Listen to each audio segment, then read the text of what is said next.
I forgot to unmute, my bad. Hello and welcome everyone back to the FJ Endurance channel. My name is Nicholas Poitras. There's no Jonah today. I know you guys are probably wondering. It's just me. There's no one else. There's no one else holding the reins on the FJ Endurance channel. And the reason why, if you're a fan of the FJ Endurance channel, you've been watching YouTube shorts and you've been watching the Instagram reels, he's at the race. He is at the IMSA Monterey, the StudHub Monterey Sportscar Championship. The race is about to get going here pretty soon. The live stream just started. I'm so happy to finally be back, and hopefully with no technical issues. We had a bit of a difficult time out last time when it came to the stream, but I believe we should be all in good hands now. So I very much appreciate all of you guys coming along. It is so awesome to have you guys joining here. And before we get going for the big race, yeah, it is just me, Valkyrie forever. If I got asked to drive that car, I would drive that car in an absolute heartbeat. I think it's a really cool car. It just really sucks that there's no opportunities with the car, and we really haven't seen anything crazy good out of them performance wise. I think in Long Beach last 2 weekends ago was their best opportunity to get that good result, but a BMW happened, so you know it's not really the best in the world situation there. But hopefully with Ross Gunn lining up, I believe he's on the third row. Yes, he is. He's lining up in P6.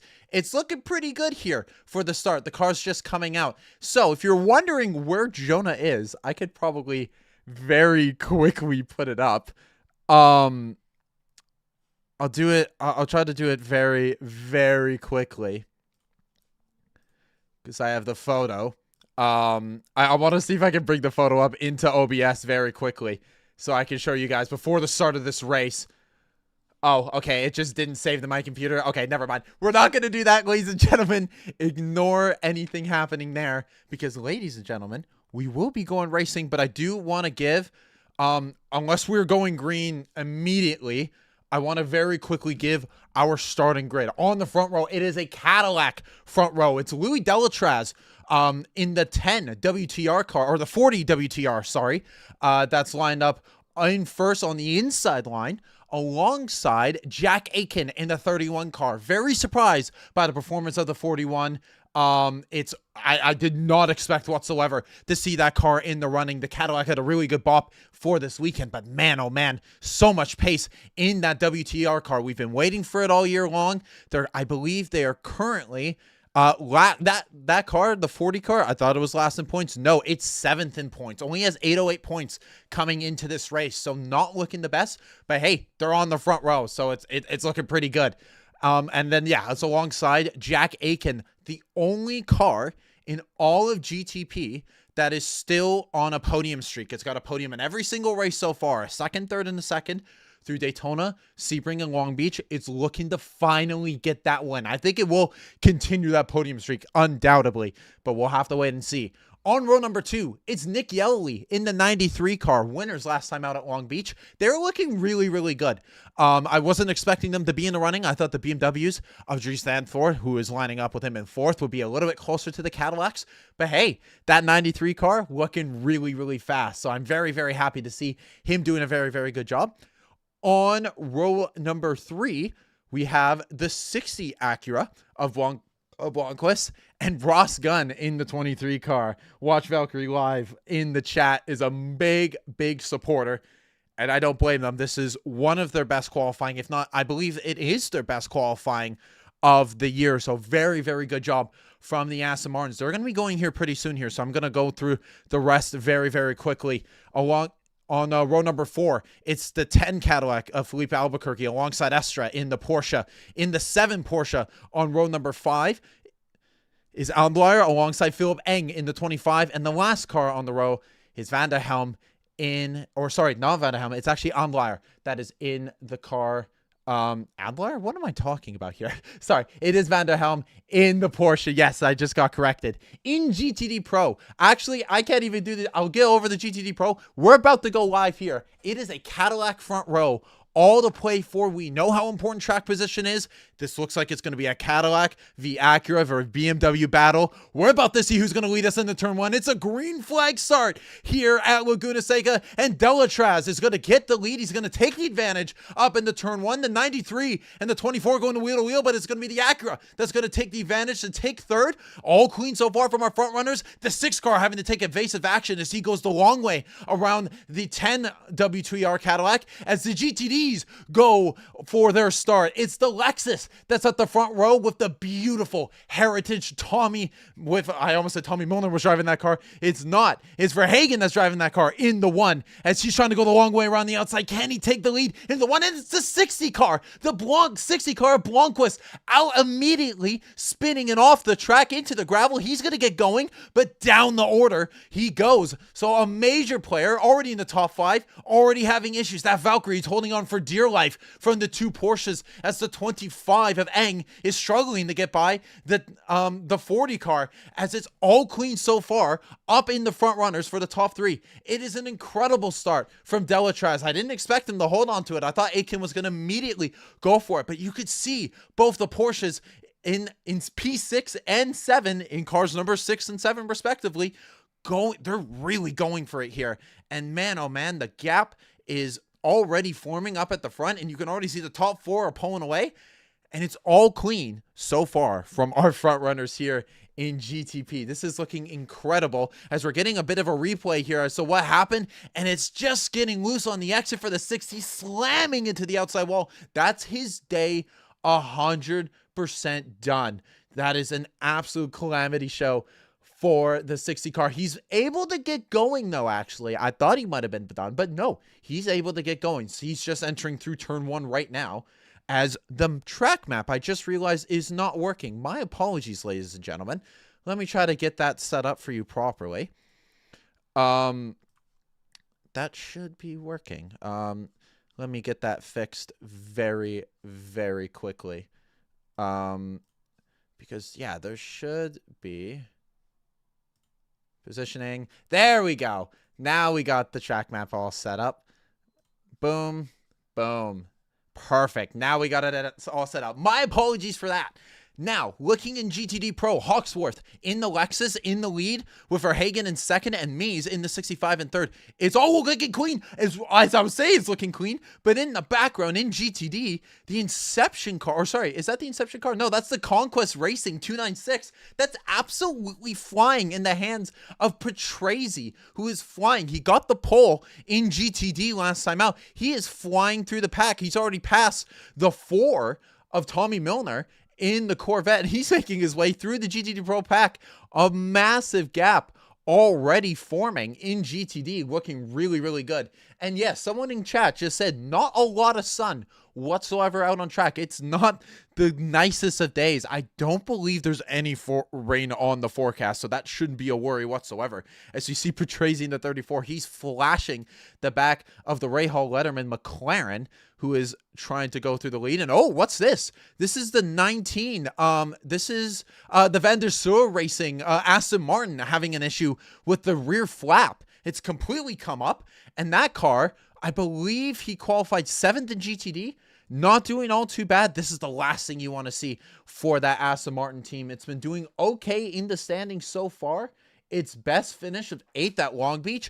It was looking like it could possibly get another top 10 in GTD, but with an issue like that quickly in the race, the chances of that have dwindled. But the main thing, though, is that hopefully, because this is so early in the race, they could get this issue done, get back out there, and just drive those laps down. But really bad luck for the 19 Van der Steur Aston Martin Racing. We're 2 hours 35, or just under 2 hours and 36 minutes. We're only 4 minutes into this race, but it's still a Cadillac 1-2 with Delatraz in the lead. I predicted, I gave a top 5 to Jonah, but Jonah wasn't able to sadly post it.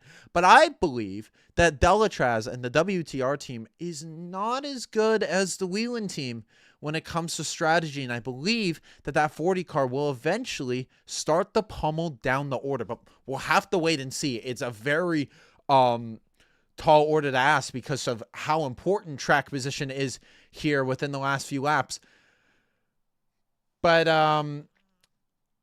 man, oh man, it started at 2 hours 40. Just confirm in chat. So we've only been 4 minutes into the race. We're very, very early into the beginning of this race, and yeah, not a lot of overtakes so far.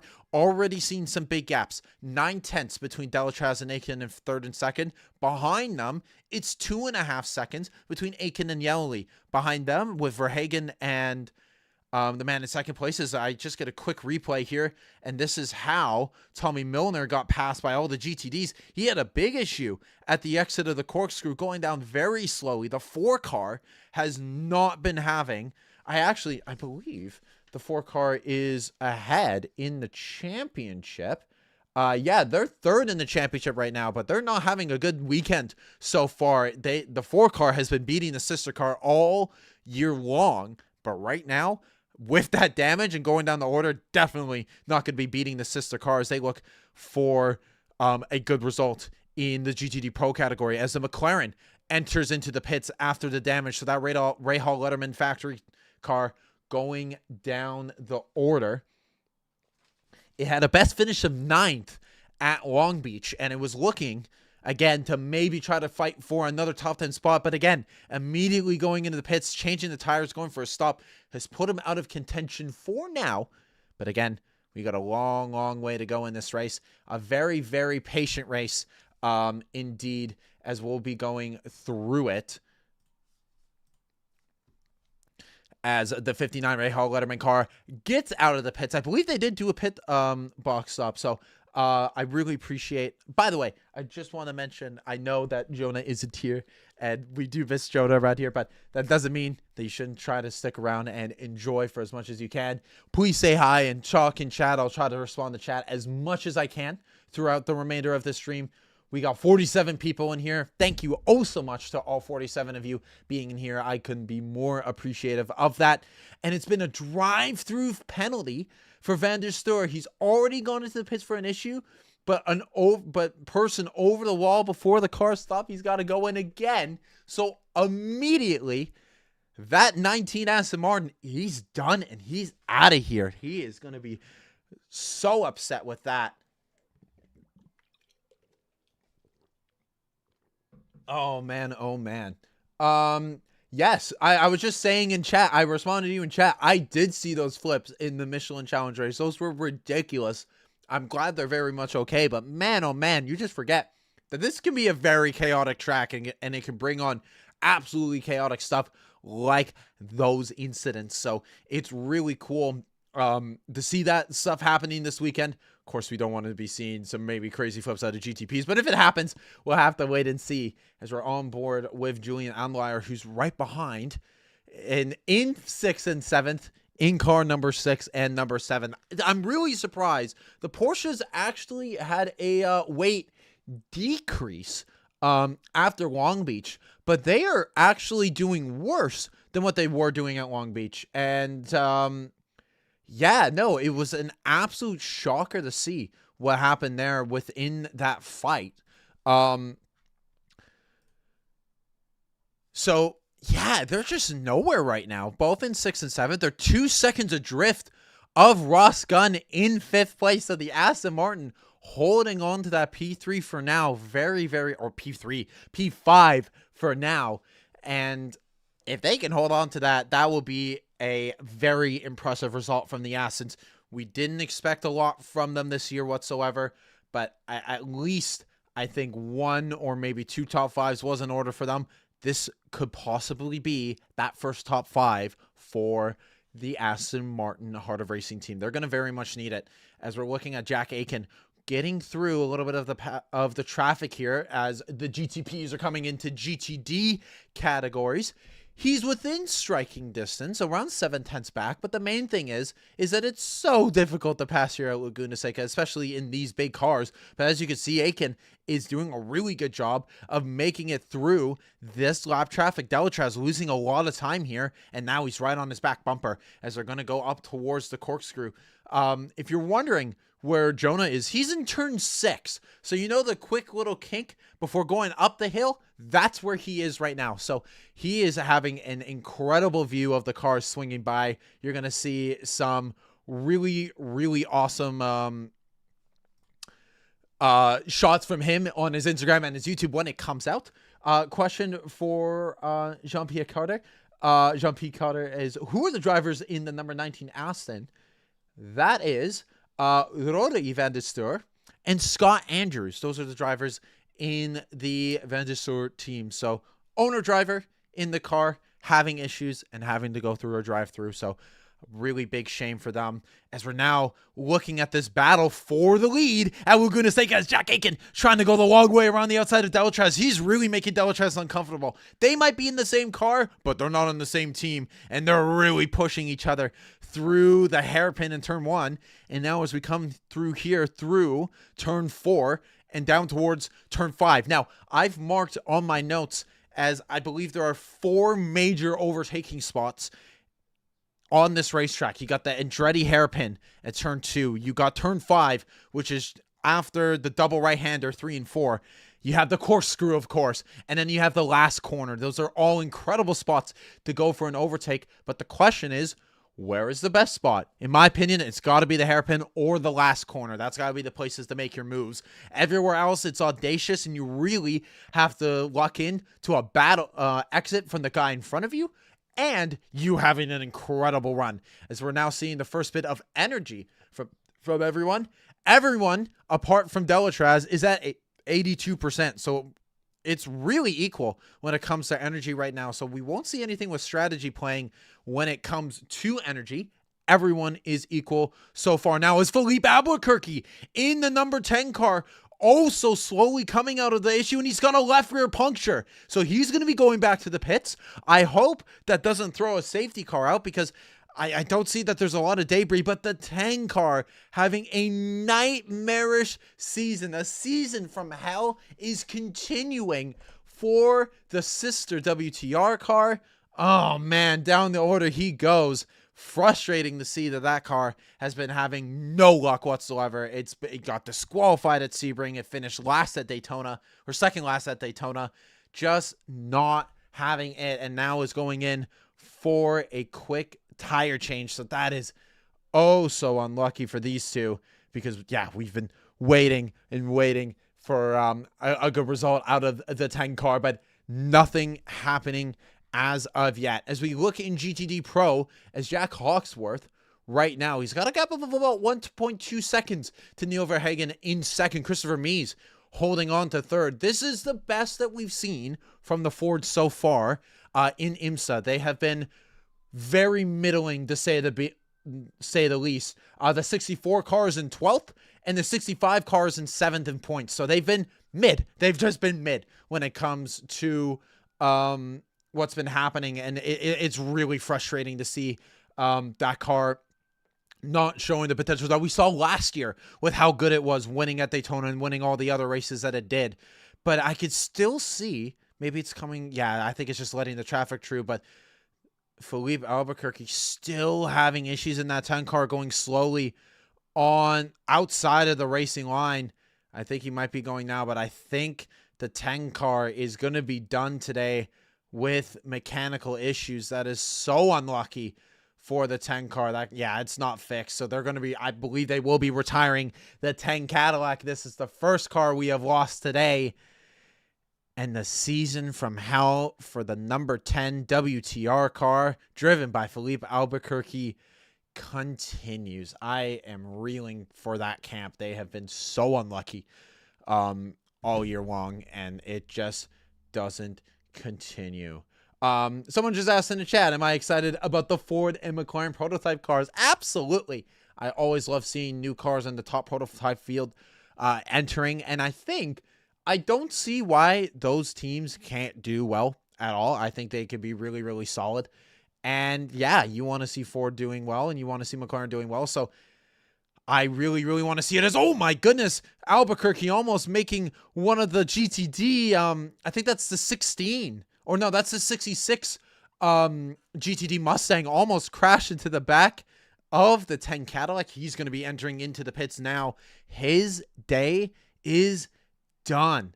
It is so unlucky for the WTR team. I've said that about 3 or 4 times. Yeah, they're not even going into their pit box. They're going straight into the garage in the back. They're getting pushed by their crew members to go into the back.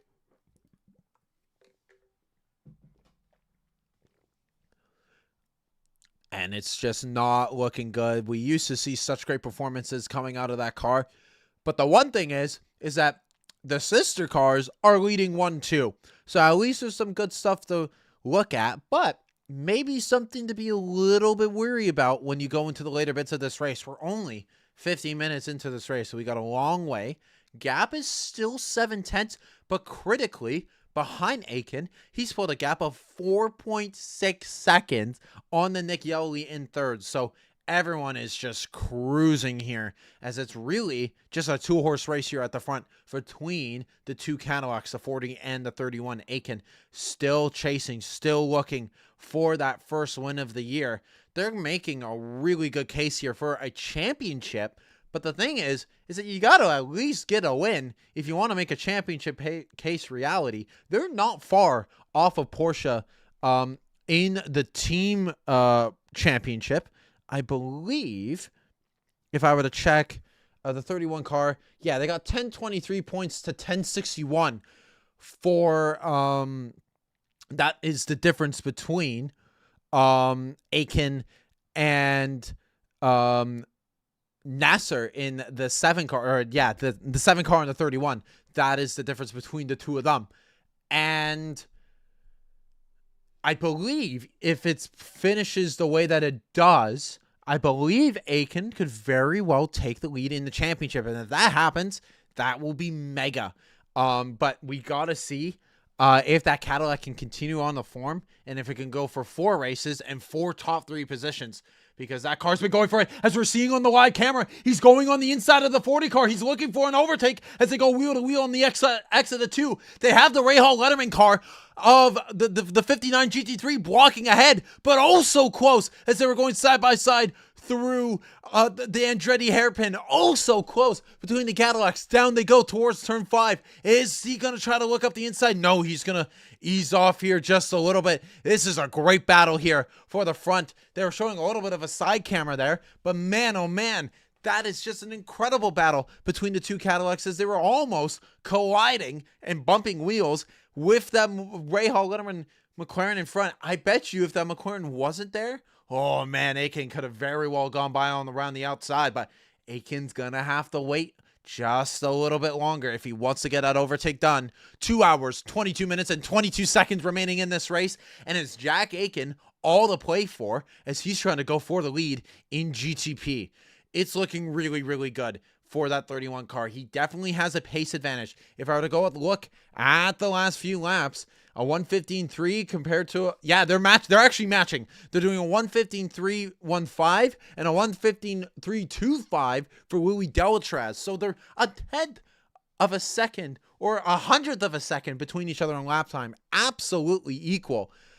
As Aiken looking to try to take advantage with the GTDs coming through, but I think they got a lot of clean air for the next little bit. And we won't be seeing that battle for the lead just yet. But man, oh man, it is looking oh so close here for the lead.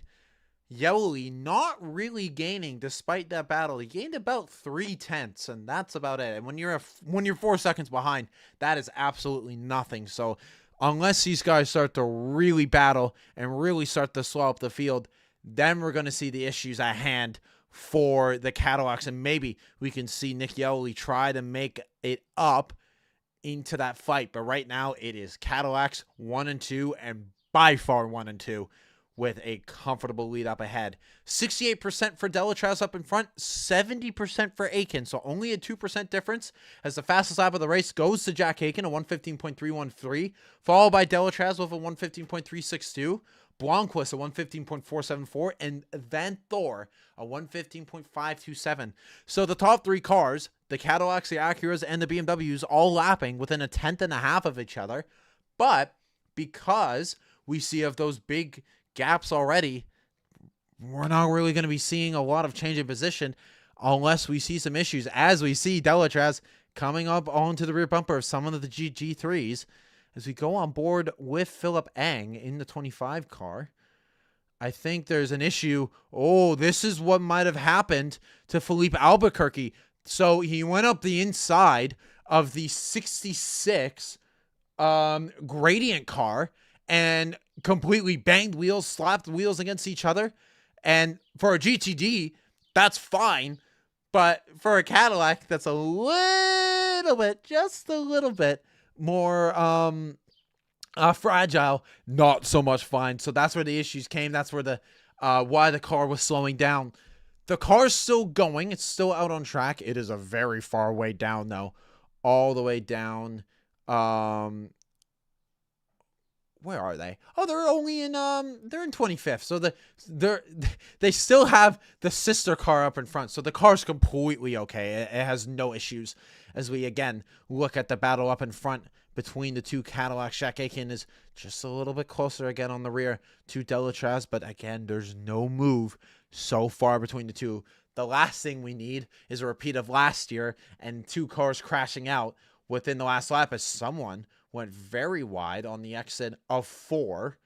A lot of gravel being spewed up, but I don't see anyone else on track. So it looks like there's going to be no issues for the GTP so far. There's a little bit of traffic up the head, but as of right now, nothing in the way for these two Cadillacs. Gap now up to 4.6 seconds. So the Cadillacs really stretching it now, really showing the pace. Last lap between the two of them, a 1:15.3, a 1:16.884 and a 1:16.6 compared to 1:17.1s and a 1:16.2 actually from Dries Van Thor. He was the fastest on the previous lap. But as of right now, nothing really happening as we're looking at Dudu Beriketto in the 27 Heart of Racing Aston, who's currently in P3. He's just going through one of the sister Mustangs in GTD Pro. That 64 car, it's in 12th in GTD. Had a best finish of 6th in Sebring. It has been not very good if you're in the Ford Mustang camp. Lucky for them, though, they do have a car in the top 3 with Mies in the 65. So at least there's something to look forward to with the Fords at the beginning of this race. They're in 7th, I believe. I'm just looking to confirm that. Yes, they are 7th in class. Sam Mitchell in the Temerario is in 6th. A better result coming in for the Temerario. They're slowly finding their footing with that car, but as of right now, not a big not really big enough pace, as they're a full second behind Garcia in the Corvette in 5th. Excuse me.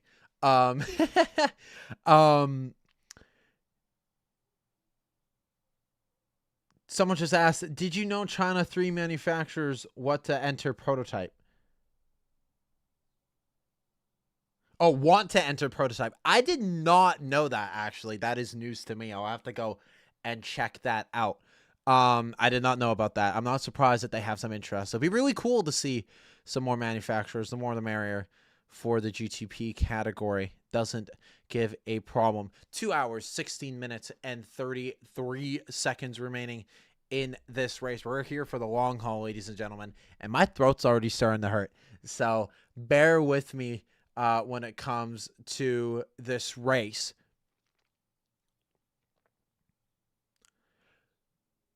But the gap now at around 7/10 between Delatraz and Aiken up in front as they enter into the corkscrew. I am curious because I do believe that the BOP is in favor for the BMWs if we'll see a little bit more from them coming later into the race. The gap between Yellow and Van Thor is only a second, so that gap could be closing down soon. You never know, so that'll be a fun battle between the Acura and the BMW. But I do wonder if anyone will take the fight later into the race. Maybe they're just coasting, getting the race started, or that Cadillac pace is just that serious and that dominant. I was looking at the technical bulletin, and I have all the BOPs here. Cadillac has 1043 kilograms. They are third lightest, so they do have it pretty good when it comes to the weight. But as of right now, there's not really a lot when it comes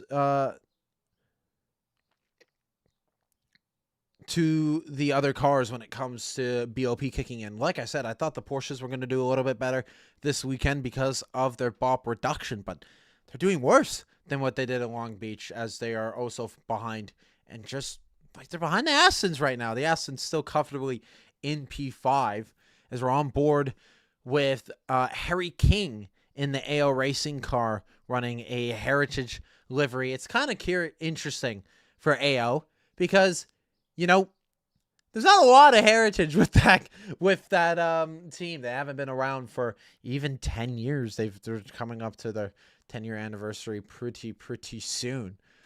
But they ran a really, really cool livery here. Sketchy. I really like this livery. I think it's a really cool concept, and it looks really great here as it's going for the top 3 in GTD Pro. And I should mention that Hawksworth has pulled out a pretty comfortable gap of 1.7 seconds. So the Lexus in sprint mode is flying. It did so well out at Long Beach, leading from pole in the GTD category in the 12 car, in the 12 Vassar Sullivan car. But in the 14 car, under the pseudonym of Ryan Hawksworth.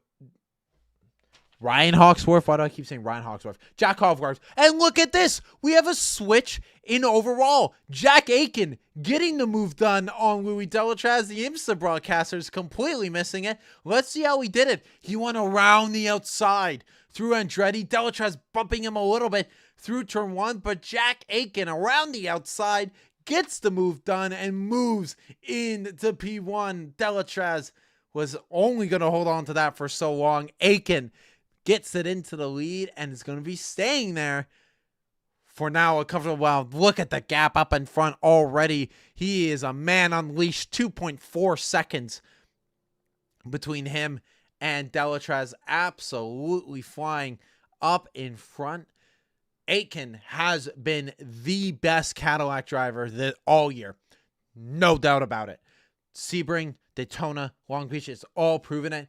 Can this finally be his first win of the year? This will most doubtedly put him in the lead of the championship, which he most definitely deserves. The consistency out of that 31 car has been amazing.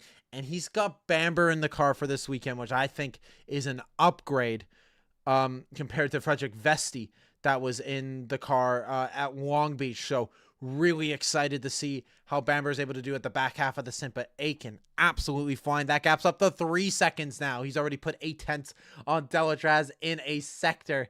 It is, wow, it is already some big gaps, and already under a second between Yellowy and Delatraz. So maybe we could see a little bit of a fight here for second between the Acura and the Cadillac. Aston Martin podium, unless we see the biggest crash of our life between the top 3. I do not think that could happen. But hey, you never know. You never know. They're only 2 seconds adrift of Van Thor behind in 4th. So they're still not super far away.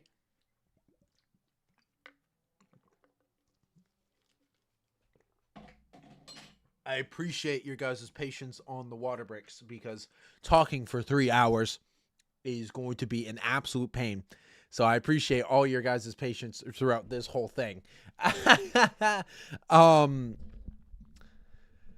we're looking here quickly with Antonio Garcia, he's lost out a considerable amount to Mies or sorry, to Harry King in the AO car, as the Porsche is looking to try and move up in the P3 on the Mustang. I would really like to see it. And there we go, out of the Exodus 6, right where Jonah is. He just got a great view of that, as around the outside and up the inside, actually, into the corkscrew, Harry King moves up in the P3, gets the overtake done on Mies in the Mustang. He moves out of the podium positions.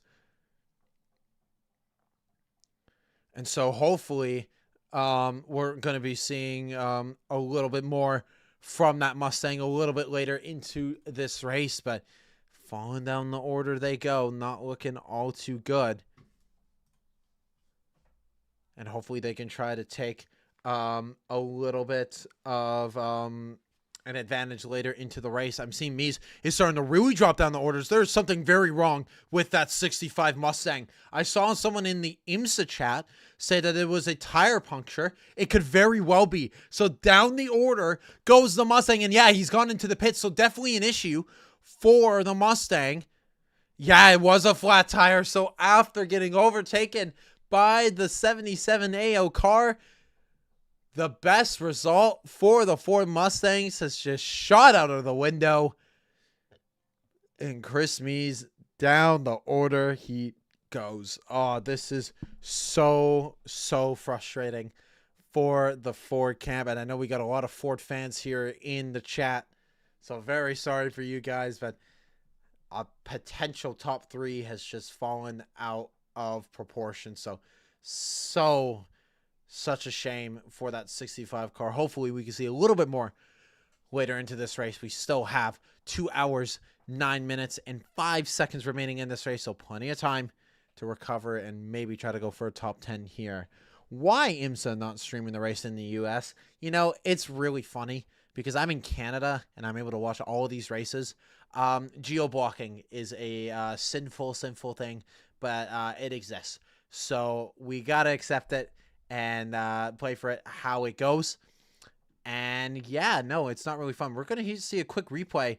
And that is what happened and how the 65 car got that puncture. It was because of the 7 of Anlier running into his left rear. So hopefully not an issue for that 7 Porsche Penske car, as he's had an issue. He's still driving on the front. He's lost a significant amount of time to Estra, as now Tommy Milner in the Corvette has come in for a stop. And I believe they're doing a driver swap as well. So that's going to be Nicky Katzberg entering into the car. So, wow, they're getting their stop done very, very quickly. Or is that still Tommy Milner? I'm not 100% sure. I see them doing the strap. So maybe it was a driver switch? No, it was Tommy Milner. So, wow, another car going into the pit lane for an issue, coming back out. So both American cars, at least one of the cars in the Americas, having issues, and down the order goes the 4 Corvette. So unlucky.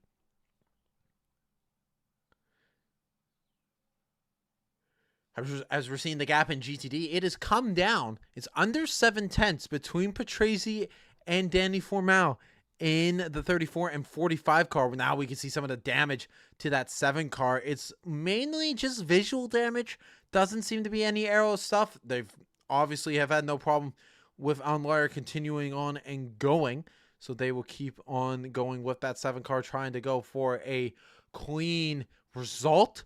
But the main thing, though, is, again, yeah, we do see that battle in GTD starting to reach up heat up, as that gap is around half a second between the Lamborghini and the Ferrari. I did not expect the WTR Lamborghini to be holding on to the position that he is, and he looks like he's going to be taking it to Patrese in the 296. But behind him, just like we saw earlier in GTP, apart from those 2 up in front of GTD, that's it. 4.7 seconds between Formal and Barrichello in 2nd and 3rd. So it is a 2-horse race in GTD right now. Hawksworth up in front in the 14 car is absolutely flying. Gap is 2.1 seconds to Verhagen in 2nd. Harry King has brought that gap down to 2/10 between Verhagen and King. So hopefully he's going to try to move and try to go for that 2nd place. And maybe we'll be shown that battle here very, very soon. But as of right now, the main battle that we see, or there's not really a main battle out on track. We're not really seeing any battle, nothing on the broadcast. So we appreciate your time for that, as we still see some of the damage to the right side of that 7 car. I'm very surprised that it's not caused any issues to that 7 car. It's not caused any performance issues to that 7 car, because a big shunt like that, especially on a car like that, is it's coming up onto the car that I hit as he now moves up the inside. He was probably thinking in his head, oh God, I really need to get past that 65 car with no issues. And it did. So looking pretty good for that 7 car moving forward. But, oh, what? The GTD Pro of Mies has gone the drive-through for the contact with the 7. How interesting. He did move and did move a little bit late, but I thought that he moved because he saw the Porsche weaving in his mirrors. That's a questionable drive-through. But into the pits next time by, we'll go the 65. That is so bizarre to see the Mustang having that issue. And will now be going tumbling down the order. It's already tumbling down the order, but that's now completely out of the GT Pro field. Man, oh man, my throat is not doing okay. I wish I had some Werther's or some stuff to suck on, but I'm not doing okay. So he's going to be going in for his drive-through now. That is big for the Mustangs, just having no luck. StudHub, the milking farm. Oh my God, no. StudHub is the beautiful and lovely. They're kind of like Ticketmaster, but a little bit better. But they kind of suck, but that's okay. That who are the main sponsors of this race. There goes the 65 car into the pit lane. It is such a major issue for that 4 car. I'm wondering when that good result will finally come through, because they're going to match their best result of P6. I'm looking at my stat sheet. Yeah, the best they've got is a P6, and that was at Sebring. And so if they keep it the way that they do with the 64 car, they will match their best result of the year. But it's just such a shame that that car is just kind of fallen back. It's not even the best American car in the GTD field. The Corvette has taken back that throne. And so, clip that, StudHub. The first class, when do you think they're going to be going into the pit lane? I believe they've been doing really good when it comes to their energy. I think they can go a pretty good amount of time until that first pit stop. So I think they're going to be okay for now. But because I think the last time we saw them, they were at about 55% on energy. And so if we're able to move it on through there, at least another 20 minutes of driving for them before we see their first stops, maybe 15, maximum 10. But the main thing that we're looking at is the battle in GTD. Danny Formal in the WTR Lamborghini coming onto the back bumper of the Conquest 34 car. He got on pole with a flyer lap of 21.4. And if you were to combine GTD and GTD Pro, that would have been Patrese, I think, would have been in the top 3 fight. So a absolutely stinking fast lap from that car. But when the proper drivers come into the field, then we'll see the race really start to come in. Timo van der Helm in the JDC Miller car has entered into the pits, or has just exited the pits. He's doing a stop, and they do a driver swap. So Lauren Heinrich will be coming in. Heinrich is currently, I just saw this and I found that very interesting. He is 3rd in the overall championship, for the overall drivers championship in IMSA. And I find that very funny because he's been switched over to JDC. He will be slowly falling out of that drivers championship fight. As we see the 10 car has come back out onto track. Felipe Albuquerque 10 laps down, but very luckily, but he's coming. I just saw something in chat. I missed this. Nick, totally irrelevant question, but are you Canadian? I always thought Jonah was Canadian, but I know one of you are. I am the Canadian. He is the American. He is from California. He is Californian. Sometimes people from Vancouver get mistaken for Californians. I think I can hear the Vancouver accent personally. Every time I'm watching a YouTube video and I don't know that they're Canadian, I'll be watching, or from Vancouver, I'll be watching the video and I'll just be like, they're from Vancouver. And I go look it up and I'm fucking right. And it's so funny. So there is a bit of an accent between the two of them. So hopefully we'll see something a little bit. And yes, the 7 did pick up some damage, got into some contact with the 65 GTD Mustang, GTD Pro Mustang.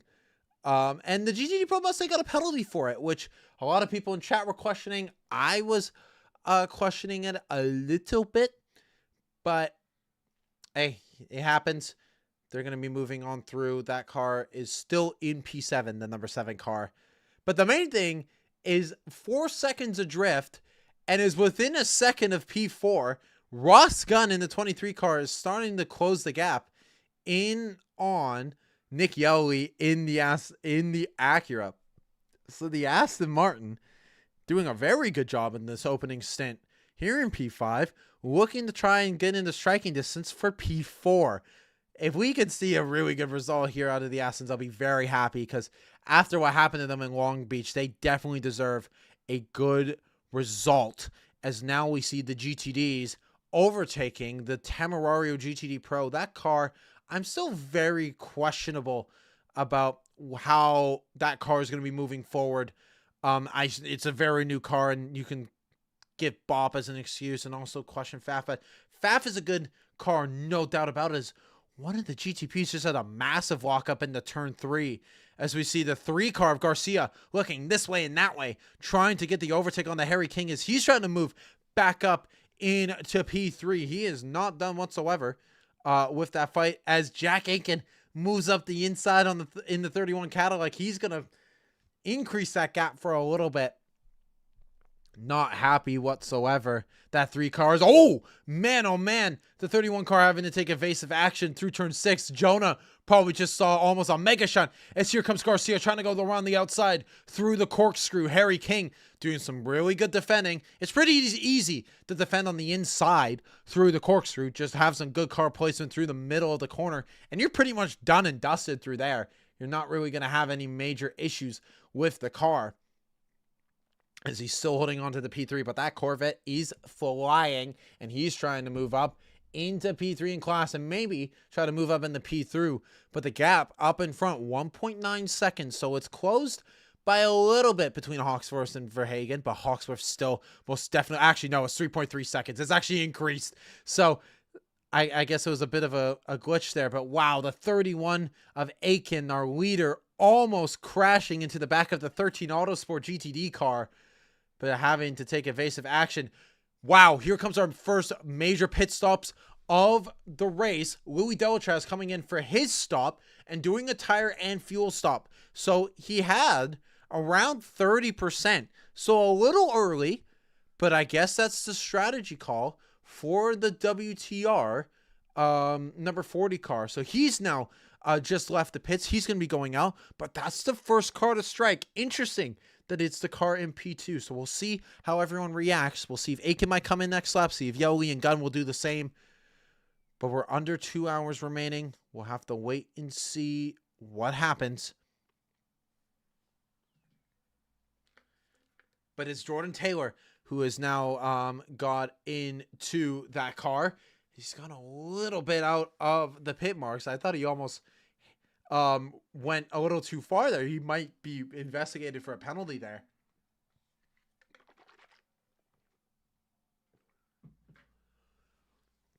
but he is all the way down in the P8, but he is the first one to do his stop. Well, third person to do his stop. Heinrich did a stop. Colin Brown and Blomqvist, after their incident on lap 1, they have done their stop, and Colin Brown is in the car. So the 60 car out on track, already at 81% on the graphics. So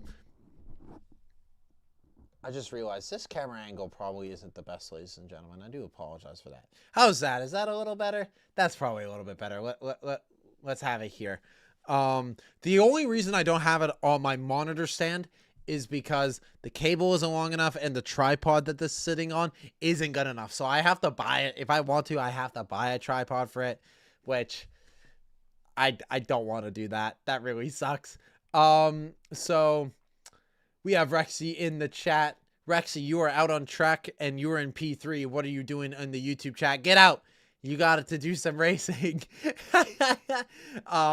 As he's still in that fight with Garcia, but I think Harry King has pulled a little bit away from Garcia and is managing. That gap, though, to Verhagen is exactly half a second.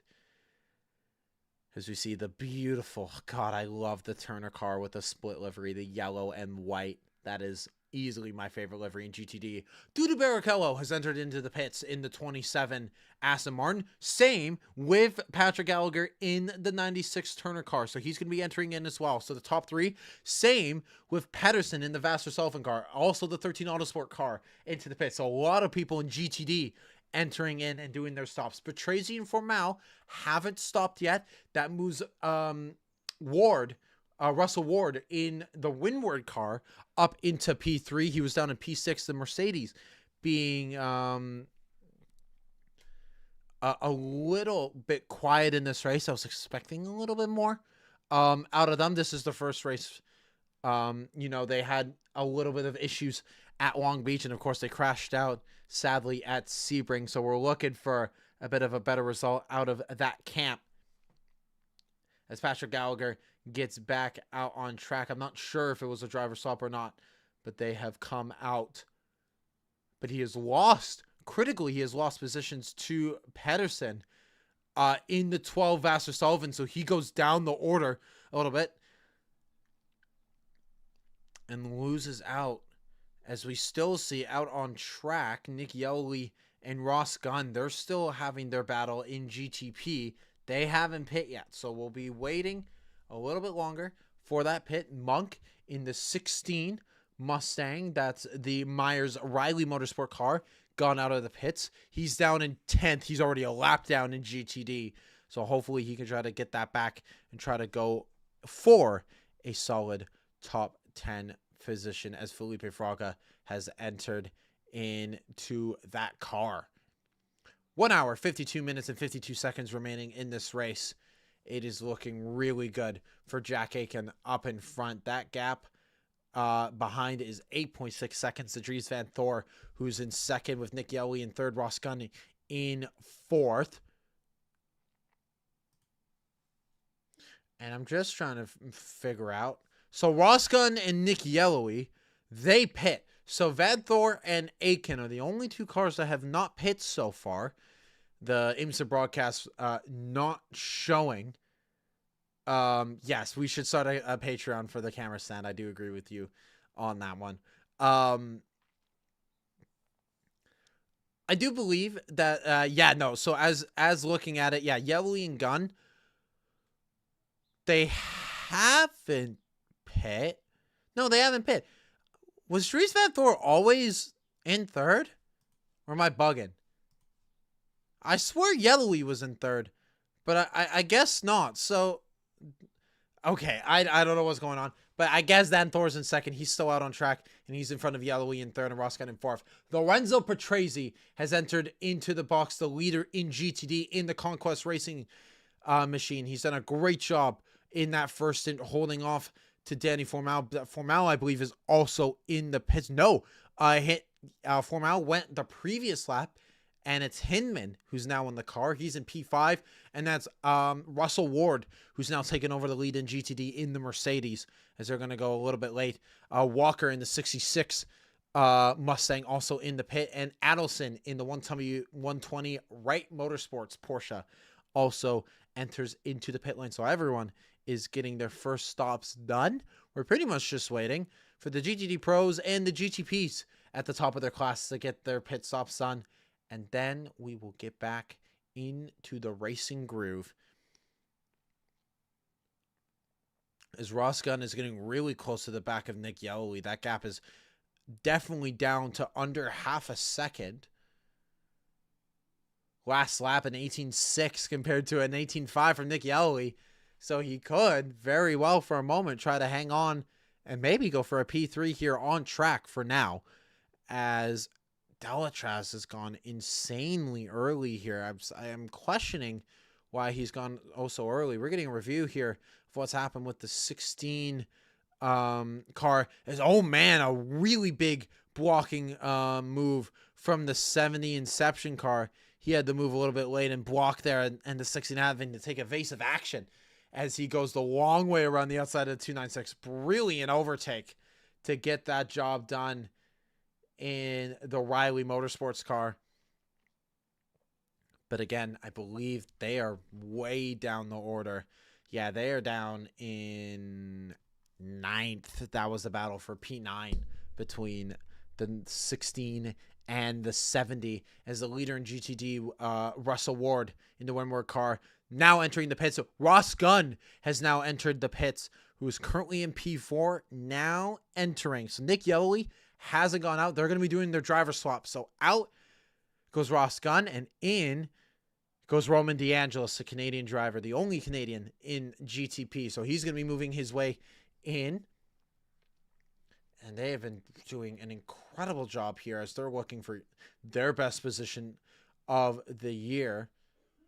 As Nick Yellowly goes a little long on the strategy, Aiken and Van Thorp also have not pit yet. So they have gone very long on the stop. Now, out goes Roman DeAngelis in the 23 Valkyrie.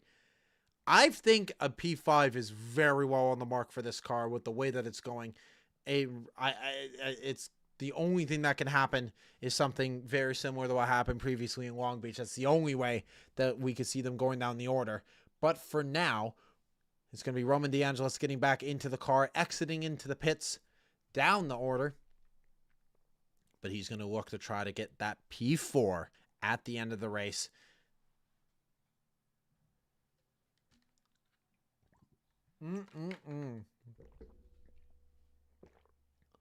And interesting, something, you guys can't see it obviously, but Ross Gunn inside the car, visor down.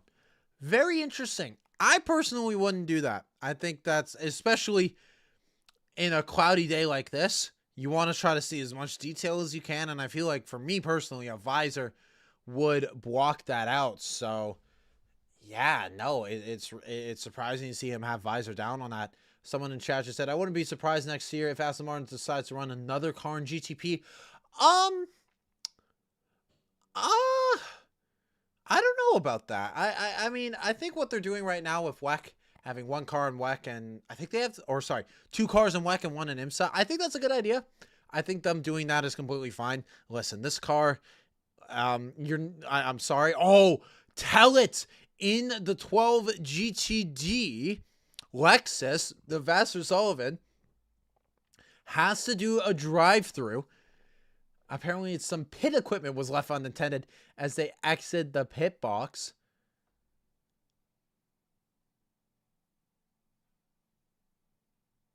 And something is also happening with this 34 Conquest car, the leader in 296. Well, they're not the main leader, they're the provisional leader. They're down in 3rd actually.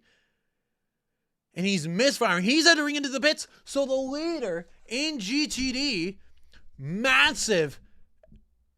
Oh, he's having misfires for sure. There's something definitely wrong with the engine on the 296. The pole man in GTD, yeah, he's got a fire out of the back of the 296. That car is done.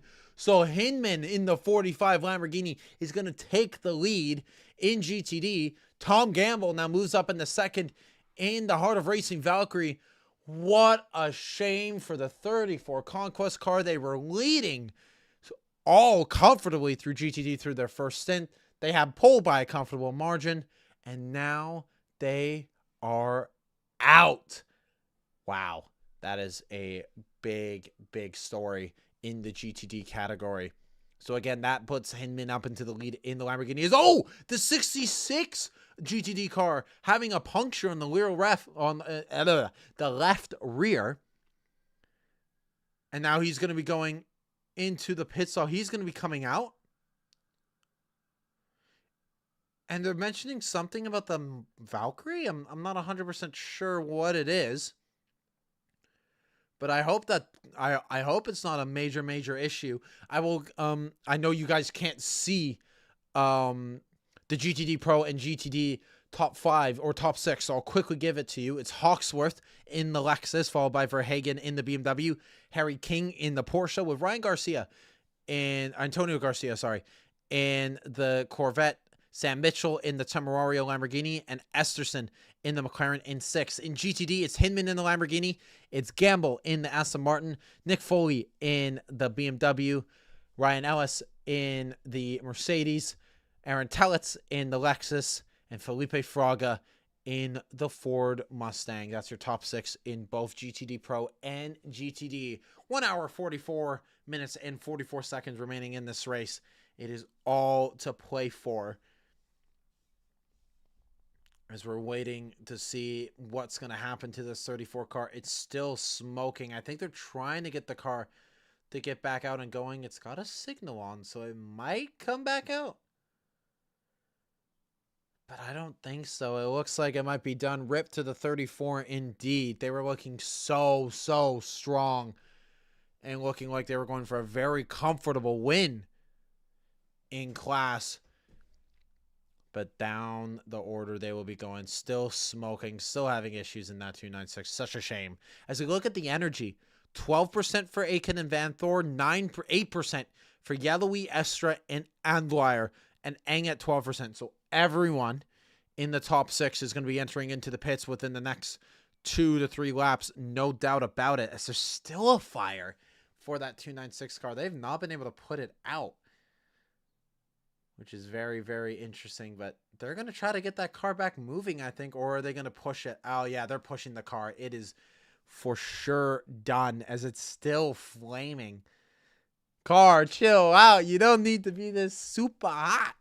This is crazy to see. Yeah, and of course, when you're having a misfire, it of course means back to the paddock, as user in chat says, and I would have to agree with you, as Andwire, the Porsche, the first of the top 6 to go into the pit lane, as he's doing his stop. Estra, Eng, Yellowy, Van Thor, Aiken all still going for another lap. And hopefully they can try to fix a little bit of the issue, and they will be doing their driver swap as well.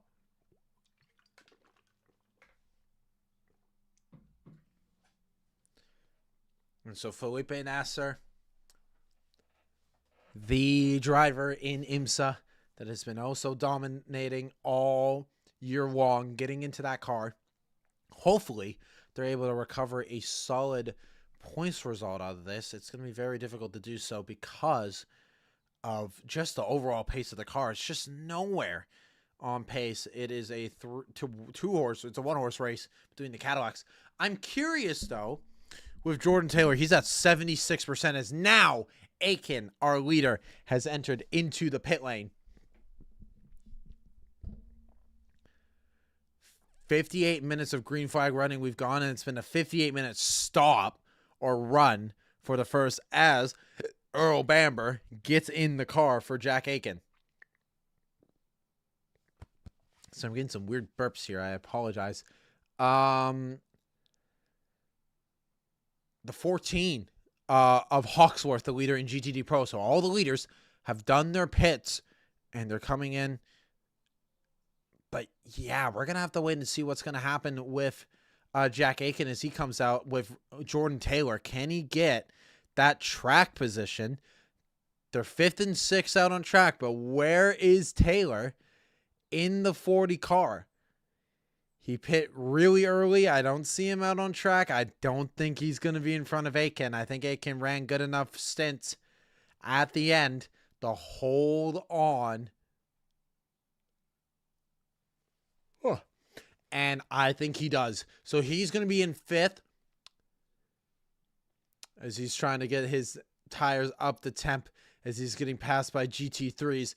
Yeah, Jordan Taylor is nowhere to be seen on the back bumper. So the strategy job has worked out for Jordan Taylor in the Cadillac. So very good job from them. As the 12 car drive-through working from, so this is Aaron Tellitz. We were talking about the drive-through a few laps ago. Finally, we're seeing them come into the pits. That was a long time to serve that drive-through, but he has finally come in to do his stop. Here comes the 6 car in for his stop. Estra has gone a long time, but he's finally done his stop. I think Van Thor and Yellowy and Eng still need to come in and do their stops. I think they'll be doing that this lap. The 6 car, a lot cleaner compared to the 7 car. A lot of bugs, though, but still not a lot of issue for that car as they will be getting out onto track very, very soon here. And I think they'll be coming out into P6. So we got under an hour and 40 remaining in this race. Oh, so comfortable for Bamber now in the car, in the 31 car in front. This is looking like we can finally see the first Cadillac win of the year. Nick Yellowy has now entered into the pit lane in the 93 car. He's going to be trying to go. I'm curious to see what they're going to do with the stop, because we see Ross Gunn critically. Can he get up the inside of the 6 car? He does. He gets past the Porsche, but he's got to get past these 2 GT3s very quickly, because this was a great battle between the 93 and the 23. But I'm not really sure. I don't know if... Oh, yeah, they're going to... I think the 93 on strategy has done the right job here, and they're going to hold on to that P3 because, yeah, no, the Aston Martin's just going through the corkscrew now. Oh, yeah, they're at 90%. Nick Yellowy's going to come out with a comfortable margin to... Yeah, no, he's come out with a very comfortable margin to the 23 Valkyrie, so... Was the wrong decision to go for the undercut as Yellowy went long and was able to go in. And now Dries Van Thor enters into the pit lane from the lead and will be going in. He went very, very long. I think Philip Eng is going to be doing the same thing. These guys went both over an hour on their first stint, so very good job. They're going to be doing their front tire swaps and their driver swaps, as Garcia in the Corvette also entering into the pit lane.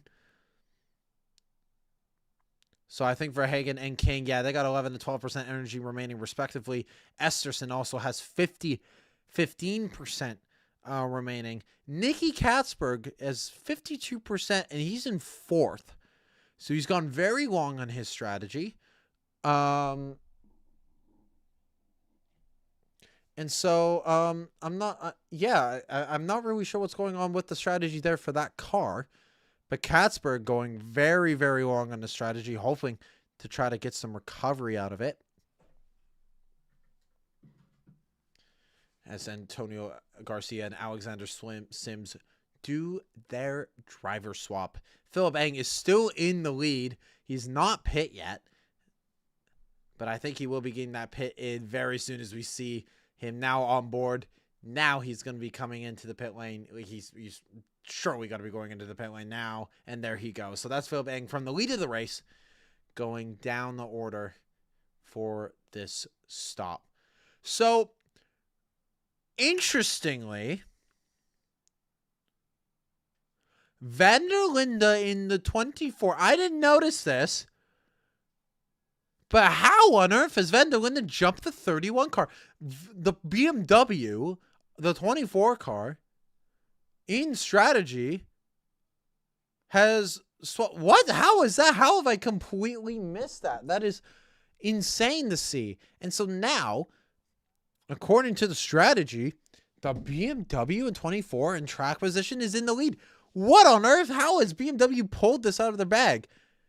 But now they're actually within a second of each other out on track, but we're not watching it because IMSA's not going to show the broadcast because they want to show the 25 car that's not in the lead for the race.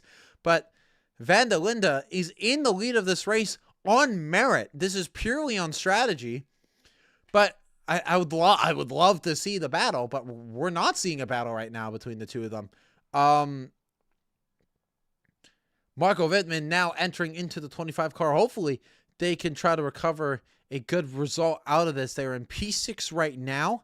Warren Heinrich is in P4. Yeah, the way the strategy is working right now is a little interesting, but we'll have to wait and see how it plays out. So we have an hour and a half remaining in this race. An hour and 5 minutes have elapsed so far in this race. And again, the producers, they just want to show this battle between Philip Eng, or they just want to show Philip Eng on his warm-up lap when the lead of the race is under a second. So we'll have to wait and see. Now, Harry King in the AO Racing 77 car has entered into the pits. Verhagen hasn't yet. And now we're finally seeing the battle. As we see out of the last corner, he's right on the back bumper of that 24 car. This could be a 3-car battle here for the lead in GTP, because all the while, Jordan Taylor in the 40 car is right on the back bumpers up the inside. Goes Bamber. Is he going to look for a move on the 24? He's going to try to make it there, but he gets squeezed out by the BMW of Van der Linde. Van der Linde shutting him out. He's like, no, thank you. You're not getting that move just yet. And now we're getting a 3-car battle here in the Monterey Sportscar Championship here at Laguna Seca. It is all to play for with an hour and 34 remaining as the BMW is just holding on for dear life in the lead. Bamber and Taylor in the 2 Cadillacs right behind. I don't know how on earth this BMW has jumped these 2 Cadillacs, but now we see a situation where this BMW is having to hold off 2 Cadillacs, absolutely charging. BMW lost out on a win last year on the last corner of the Porsche, but they're holding on to the lead right now. As we're looking at the pit stop comparison, that's where they lost it. Whelan, a full 9 seconds slower than Team WRT on the last lap. That's where the time was gained. And so we'll have to see what that comes into play later when they go into their second stops. Because, yeah, Van der Linde has 63% compared to Bamber at 87%. So this is still for the lead. But when it comes to track position, later into this race, I don't know how BMW is going to be able to hold on to this P1. They might just be holding it on for as long as they can and try to hold up the Cadillacs, as Verhagen has now come in to the pits in the GTD Pro category, the leading car in GTD Pro. But man, oh man, it's looking really, really tight here between the top 3. The BMW just holding on. Bamber is flying in that 31 car. He's looking to go for some sort of strike pretty soon here, but he's a little bit too far back to make a move compared to the last few laps. So we'll have to wait and see for that overtake to come in. But all the while, Jordan Taylor is right behind, and he is waiting and waiting for that opportunity to come to him, because this could be a 2-for-1 deal. You never know. It could very well come into play as Earl Bamber is pushing that car to try to go after Van der Linde up in front. We will get a first-time winner this year. I think that's a guarantee, because I don't think Porsche or Acura is in this fight. So it's between BMW and Cadillac. But the question is, who's it going to be between the two of them? I'm not 100% sure.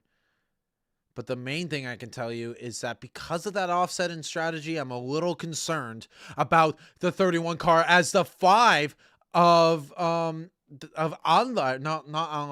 Heinrich going wide on the exit of the Andretti hairpin. He's got back out on track. He's got no issues.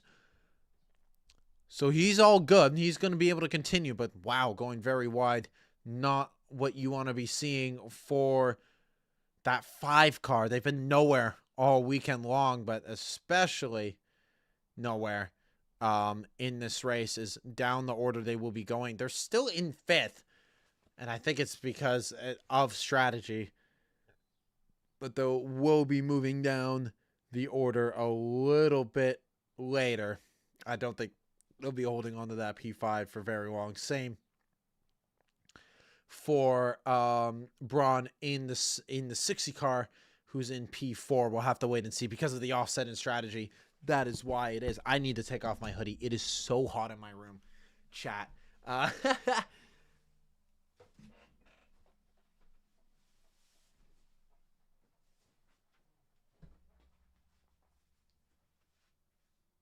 Oh, man.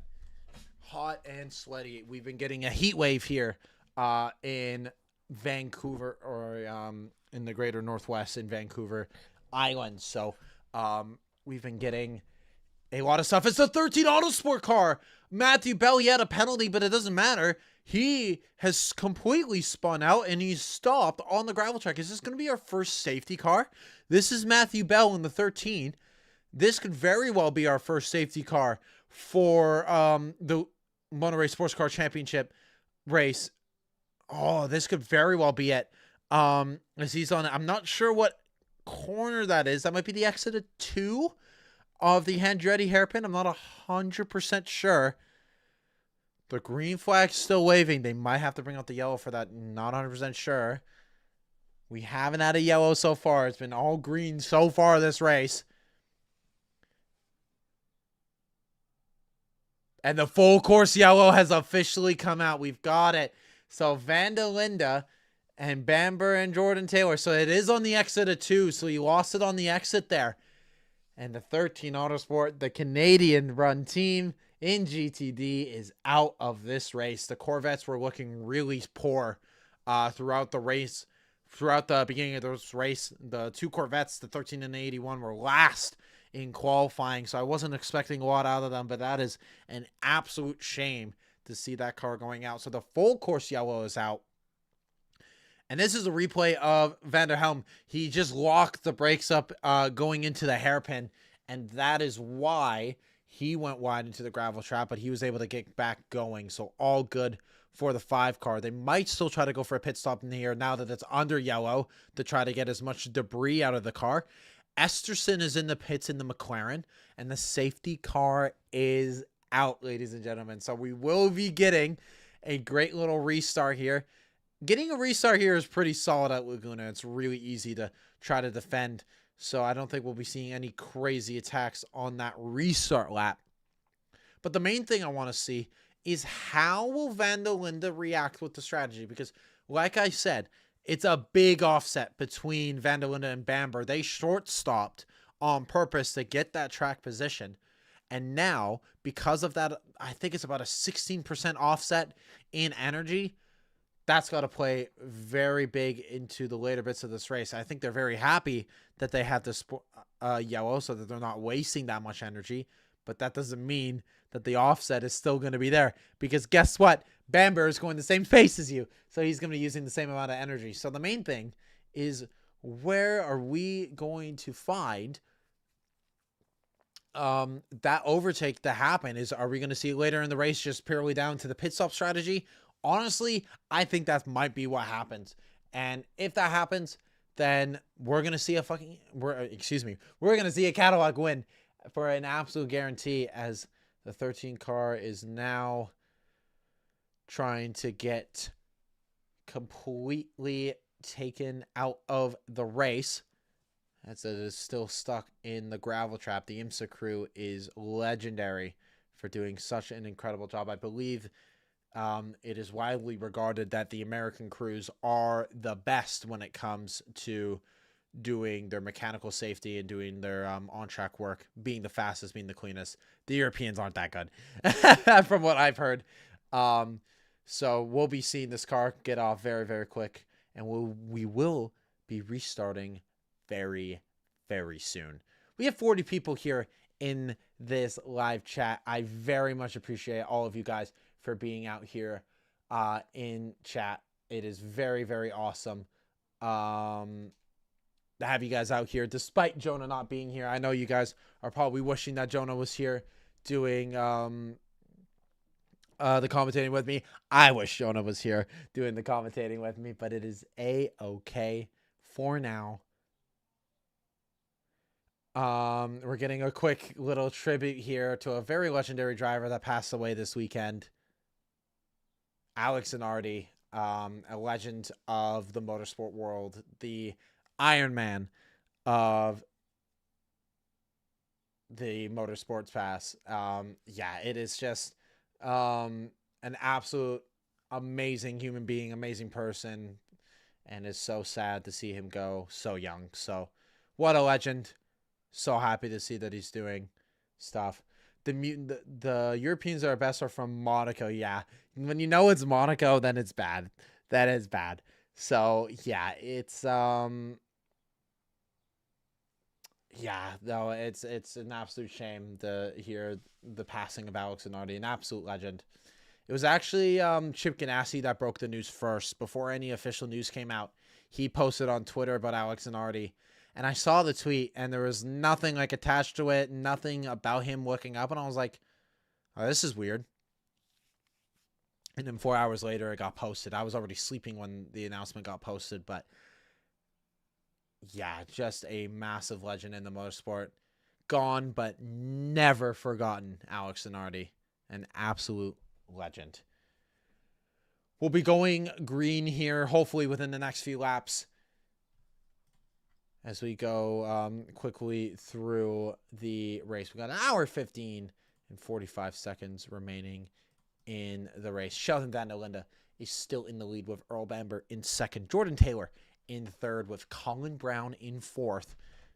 BMW, Cadillac, Acura, your top four. Lauren Heinrich, who just went off in the gravel trap, he's still in fifth in the number 5 Porsche JDC Mower customer car. Renger van der Zande is in the 93 in P6. Roman DeAngelis in 7th in the 23 Aston Martin. Van Thor in 8th with Nasser in 9th. Marco Whitman in 10th in the BMW, with the last 2 cars in GTP being Felipe Albuquerque. As we're looking to be going green, not yet. The safety car lights are still out. Or still on. They have not gone out whatsoever. The bike incident, the tragedy that caused his passing. Now, I know, like, it's just, he could not, like, take a break. I believe that, yeah, the reason for his passing was due to those injuries. So, it's just such a shame that he just, you know, can't escape that kind of stuff, you know. Some people are just haunted like that for the rest of their life. They're chased by the racing gods for their whole life, and that's, I think, what's happened. So, such a shame to see, but it's all good. I think Jordan Taylor, yes, Jordan Taylor has gone into the pits. They're going to be doing a quick splash and tire stop. Warren Heinrich also in the JDC Miller car, also going into the pits. The 24 and the 25 cars doing a quick stop as well. I'm not sure if the 31, the 60 car is also gone. And look at Porsche's gone in front. Oh, so everyone's gone into their stops. So this was big. And guess who's leading at the front? It is a Porsche. I believe it's the 7 Porsche that's come in and done their stop. But Delatraz losing a little bit of positions in their stop. And we'll give the proper running order in a minute once these pit stops are finished. But man, oh man. We'll have to wait and see what happened with this pit stop, because it looks like Porsche might have taken advantage. No, it was only the Acuras that took advantage. So I thought it was, yeah, okay, so no, it was a Porsche. So Nasser in the 7 car is now the leader in GTP. It's Van der Zande in the 93 car in second. Then it's Bamber in the 31 Cadillac, followed by the 6 car, driven by Julian. That's not Anweier. It's not Anweier. Who is Estra's teammate? Why am I blanking on Estra's teammate? This is so It's Van Thor. It's Lawrence Van Thor in the car, in the 6th car. And now the GTD Pros are going to be entering into the pits. So this is going to be very, very big, as it's the Corvette in the lead with the BMW in second, Lexus in third. As we see some of the GTD cars also coming into the pits. So this is going to be really, really big for these guys. As we see a quick driver swap in the 14 Sullivan car. So it was Casper leading in the 4th, then De Filippi in the BMW, then it was Hawksworth, then it was Mies in the BMW in 4th. So very impressive in the Ford to make their way back up as they're doing a quick driver swap. So we'll see what they're going to be doing as they come out of the pits pretty soon here. And oh, look at this. This is a great little drag race out of the pit box, but it's the Turner car of Robbie Foley. I think I see Nick Foley in the car. I'm not sure who's in the car, but the 96 jumping Danny Formal in the WRT or WRT, the WTR Lamborghini. So he moves up a few positions. I believe that might have been for overall in GTD, because I'm still thinking that the 34296 is in. He is not. But man, oh man. Yeah, it's Nasser in the lead. Van de Zenda in second. Bamber in third. Van Thor in fourth. Jordan Taylor in fifth. Whitman in sixth. DeAngelis in seventh. Van der Linden in eighth. Wow. Wow. So Porsche taking advantage here on this restart. And they could very well be in the lead in here. This is incredible for these two. Jordan Taylor, 73%. He's by far the least on energy. So later into the stint is going to be an issue. As we see Nasser, he's trying not to pass his safety car. He's telling him to hurry up in that car and to get their way through. But I think the GTDs and the GTD Pros, yeah, when did WRT use Lamborghini? I don't know, bro. I don't know. They never did. That never happened. Oh, man. It happens to the best of us gamers. So I appreciate your guys' patience with me. My throat is going. I am so cottonmouth right now with all the talking. I got to do a lot better job of keeping my voice in check for these races. Yeah, no, this is incredible to see. But it's 87% for Nasser compared to everyone else who has full. Van Thor has 83% and Jordan Taylor has 72%. So everyone else has full energy. So later into the race, it could play into it. They have an hour and 18 to go. They have to do one more stop. But the question is when. Because I was thinking they usually do it around the 50 to 40 minute mark. But now with them doing this stop, they could go at least on the tires until the end.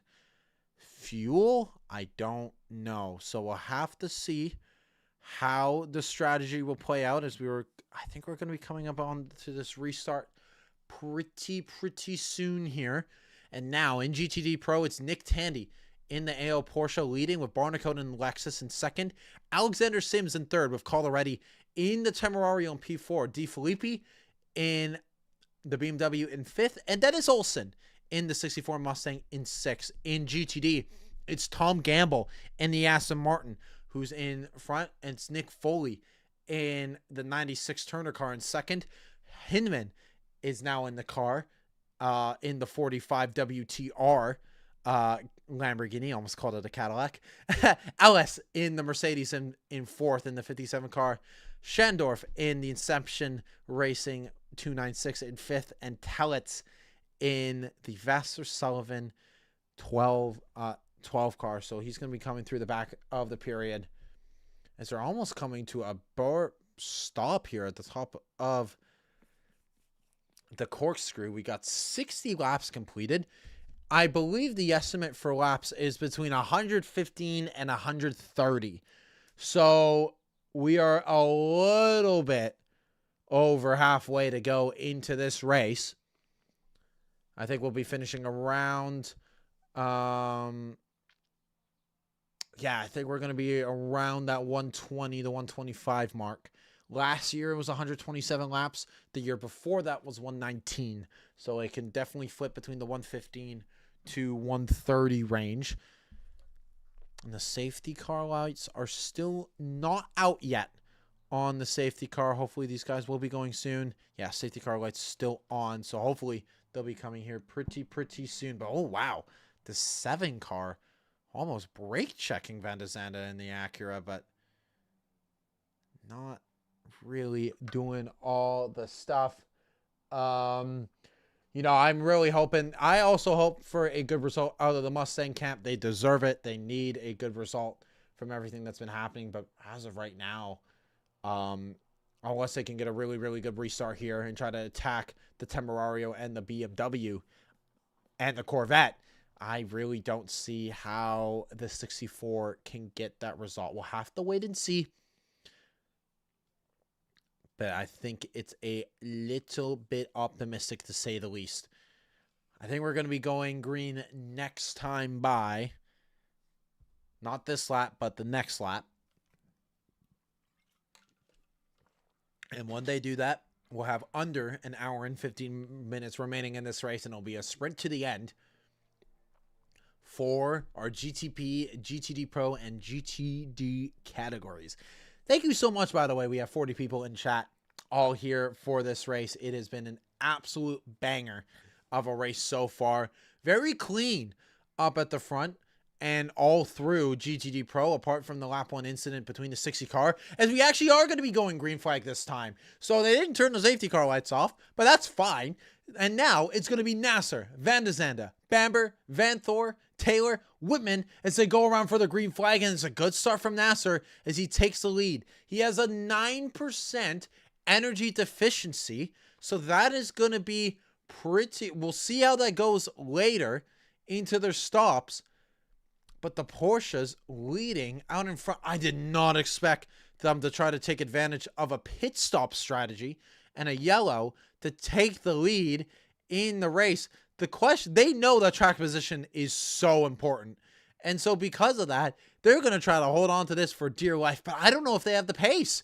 I really don't know if they have the pace to do so. Van de Zande right on the back bumper through Nasser as they enter through 5. They're going to be coming up onto Jonah, who's at turn 6 right now, as they go for the quick dipper before reaching up the hill towards the infamous corkscrew. That gap is around half a second between Nasser and Van de Zande right now, as Bamber holding on and a little bit closer, actually, to the 93. The last thing I want is the 93 and the 31 to have their battles and have the 7 car pull away. I do not need a Porsche win out of this, because that would have come completely out of left field. But Nasser is putting the throttle down, and he's maintaining that gap up in front.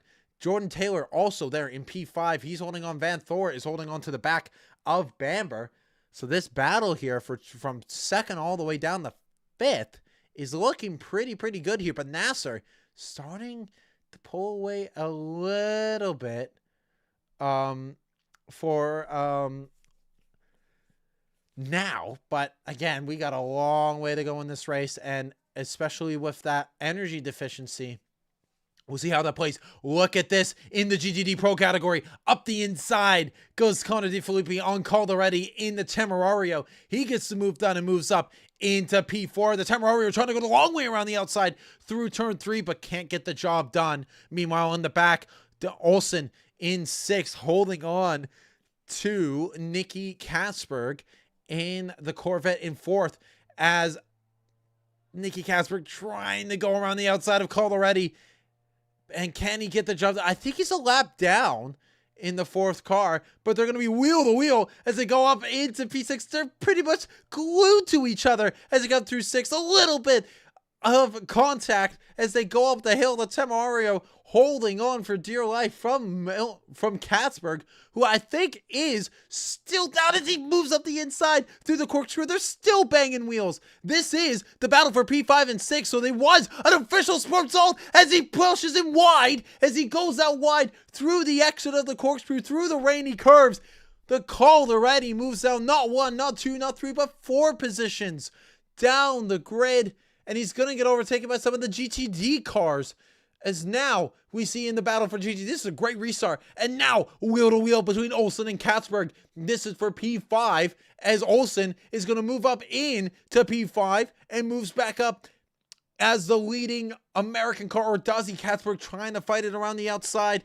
Called already, having a lot of issues in the Tamarario. He's got damage for sure in that rear quarter panel. You can see it hanging off the back of the track. Olsen doing a great job in the 64 car to try to get the best result that they've had all year, and they're doing a good job. But importantly, though, they have lost out to the top 4. So for now, a top 5 position is the most they're going to get unless they can chase down DeFilippi, Sims, Barnicoat, and Tandy up in front. Meanwhile, Johnson in the RRL McLaren is right on the back bumper of Katzberg. He's trying to move up into P6. This is a great little battle here from P4 all the way down into P8. As for Sitch in the 65 car trying to make a move on the McLaren, he makes the McLaren get a little bit loose as we see up in front Katzberg trying to go the long way around the outside through Rainy Curve, but can't get the job done on the Mustang. He's looking this way and that way, but no overtaking opportunities so far. Someone has gone very wide out of the second last corner, but no incidents so far. Olsen is doing a lot of defense here through the last corner. He is holding on for P5 for dear life. All the while, it's a 3.8 second gap between DeFilippi and Olsen in 4th and 5th. We're just seeing a quick replay here of the Corvette and the BMW. Or the BMW and the Lamborghini up in front going for their little tussle. The Lamborghini going really wide, having to take evasive action from the BMW going off course.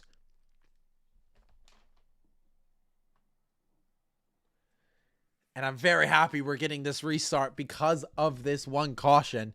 And we're seeing another replay here. The Corvette and the Hork on the Temerario absolutely glued to each other. As it's so nice to see that Temerario finally start to get some overtaking opportunities, as we see the 4 car just shoving it up the inside, beating and banging with called already in the 9 car. He's moving it up the inside. I don't know, Katzberg, if there's an overtaking opportunity there, but they're squeezing and banging and almost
Okay, test, test. Okay, now we're back. I'm so sorry, ladies and gentlemen, for that. My cable, my microphone is it. Oh my god. I really, really appreciate you guys. Thank you for letting me know about the mute. I did not know about that. Yeah, that's just so frustrating to see. But yeah, classic. Thank you, microphone, for breaking on me. Now let's go back into this race. Philip Ellis. We're on board with him. He's in P4, a little bit behind in that GTD battle versus Gamble, Foley, and Hinman. Oh, man, my mic is so gone. I'm so sorry, gamers. I thought I was looking at chat, keeping tabs on it. But, yeah, the mic left for a little bit. But we're back. That's what matters most. I'm just glad that the stream's working. Everything else is working all good. Bamber having the fastest lap of the race so far. He's the fastest of the top three at 59. He did last time out. Marco Whitman getting onto the back bumper of Jordan Taylor. The 25 car was running in the back of this pack throughout the majority of this race, but now has shot up into P6 and could very well move into 5th or 4th because he's got 80% on energy, while Jordan Taylor has 53 and Van Thor has 65. So if they play the strategy right, easily they can move up into P4 with the way that it's going. We're just coming up to an hour and 5 minutes remaining in this race. And we're seeing what I didn't want to happen. But the 31 car is getting closer to Van de Zande.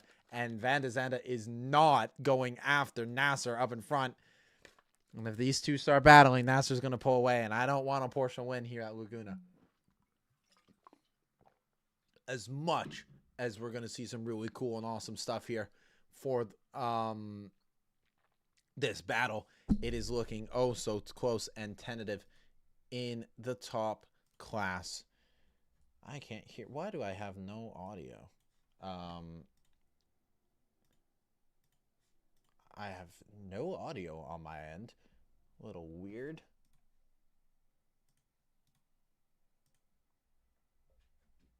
Did my headset just break? I mean, I don't need it. I genuinely don't need it.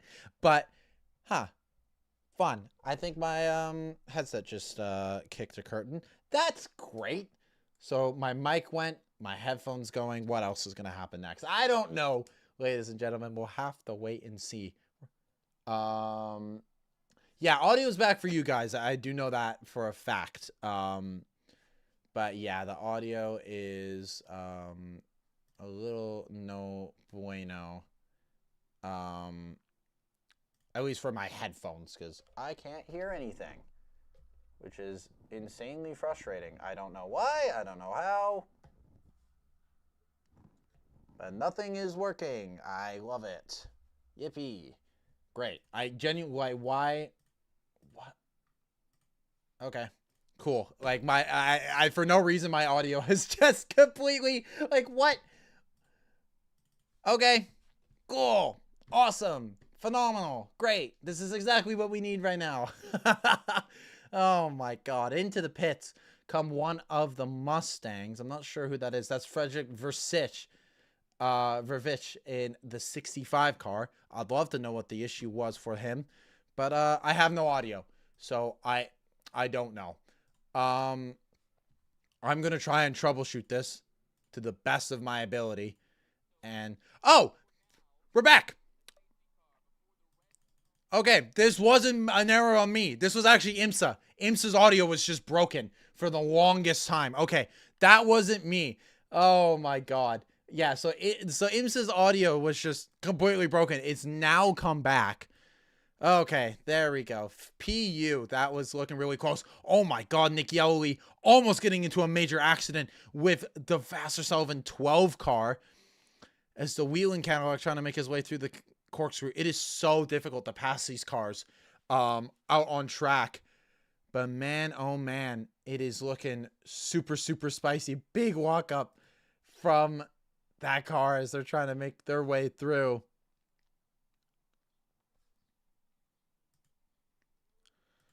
I'm looking to see how this battle is going as Jordan Paler in the 40 car has now entered into the pit lane. So he's going to be getting his stop done, and he's going to go straight to the end. So I predicted that this car was going to fall out of that major win, and I think it has. And so into the pits they go. Here comes Cole already into the pits. The 9 car has entered.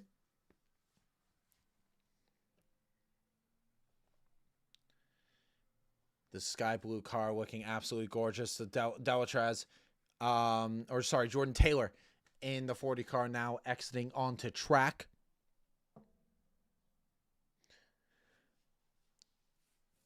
They're getting, I gotta say, Bamber was catching it in Van der Zande, but now it's the other way around. Van der Zande is catching Nasser, and hopefully we'll be seeing a really good overtake, and a possible overtake for the lead here pretty soon, but he's just a little bit behind through the exit of the corkscrew.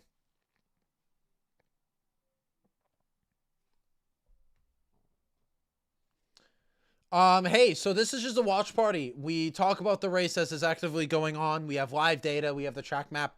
I can't actually show the race due to copyright infringements, but this is the next best thing that we're doing. So we're just going to be covering the race as it's going in. Nicky Katzberg in the Chevrolet Corvette number 4 has entered into the pits. He was doing a good job recovering through the field. Had a great battle with that 9 Lamborghini, but sadly, he will not. He's doing his stop now, and I think he'll be able to go to the end. We officially have 1 hour remaining in the Monterey Sportscar Championship race here at Laguna Seca. It has been an absolute thriller so far, and I think we got a long way to go, as critically we're seeing Van der Zande unable to get through these GT3 cars the way that he wants to, and Nasser is starting to pull out a gap in that 7 car. That's the last thing you want when you're trying to get through the GTD field. And yeah, he's losing more and more time. Van der Zande, he's not having a good time with Rexy, the leader in GTD Pro. And look at the gap up in front. It's at least a second now. It's now Bamber right on the back bumper of Van der Zande, looking to try to take it and maybe try to go up into P2. But yeah, that's a major gap up in front. Hopefully Van der Zande can drive it down. But I think all 3 of these cars, they do have to at least do one more stop. One more stop at the bare minimum. So you see another replay going into the corkscrew. The 24 car now entering into the pits, doing another stop as they're going to go all the way to the end. Corvette Racing is not doing too bad. Alexander Sims in the 3 car is in P3. The 4 car just went for their stop, but they were fighting in the top 5 really aggressively, but they're on an alternate strategy, so they've gone down the order. I believe, where are they? They're in 7th in class right now, but they're pretty far down the order after doing their stops, doing their last stops of the race. And you know, there's 68%, 69%, and 57% respectively for Nasser, Van der Zande, and Bamber. They have to stop one more time. It is an absolute guarantee. The question is, when? When on earth is that going to happen? I don't know. It's going to be very, very difficult to do that.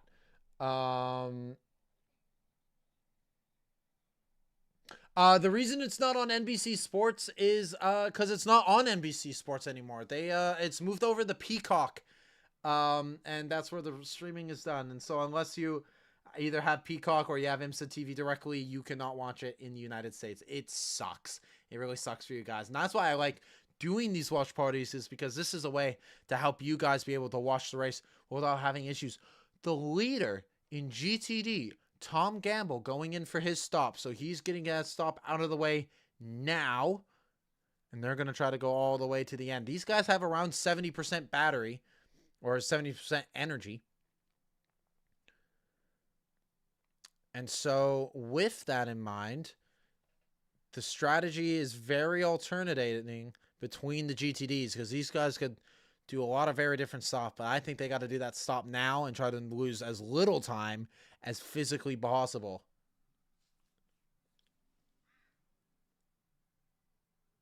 Ugh.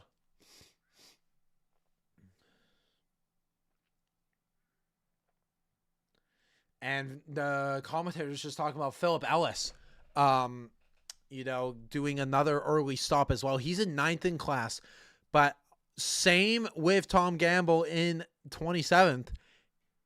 They got a clear track, and they're going to try to push and try to go for track position here. This is going to be mega for the end of this race if that 57 can try to get in for a race lead. As we see here in the battle for P2, Van de Zande and Bamber starting to hold up. This is exactly what Nasser was looking for in the battle for the lead.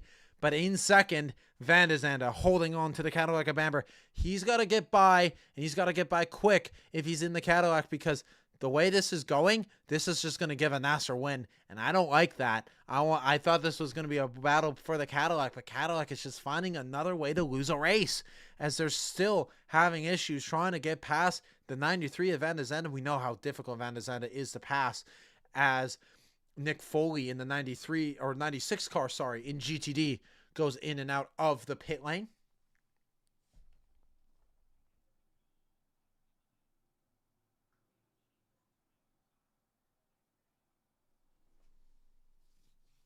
And yeah, Dylan, I got to agree with you. I did not expect the 24 to go for a late stop there. They were doing really good at the beginning of the stint, and I thought they were going to hold on to the track position, but I guess not. So they might be going for something a little bit differently here and just banking on some chaos up in front. And when the top three are separated by 1.5 seconds, it could very well happen.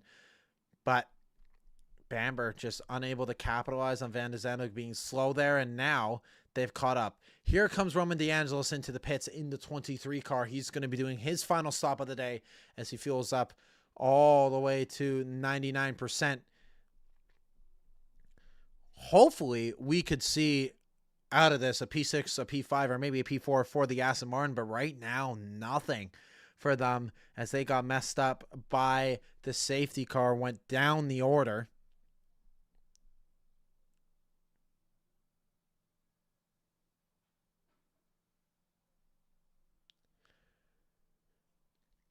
We got some pretty interesting gaps here, at least for the lead. Nasser and Van der Zande gap is 8.5 tenths. GTD Pro between Tandy and Barnecoat, 6.5 tenths.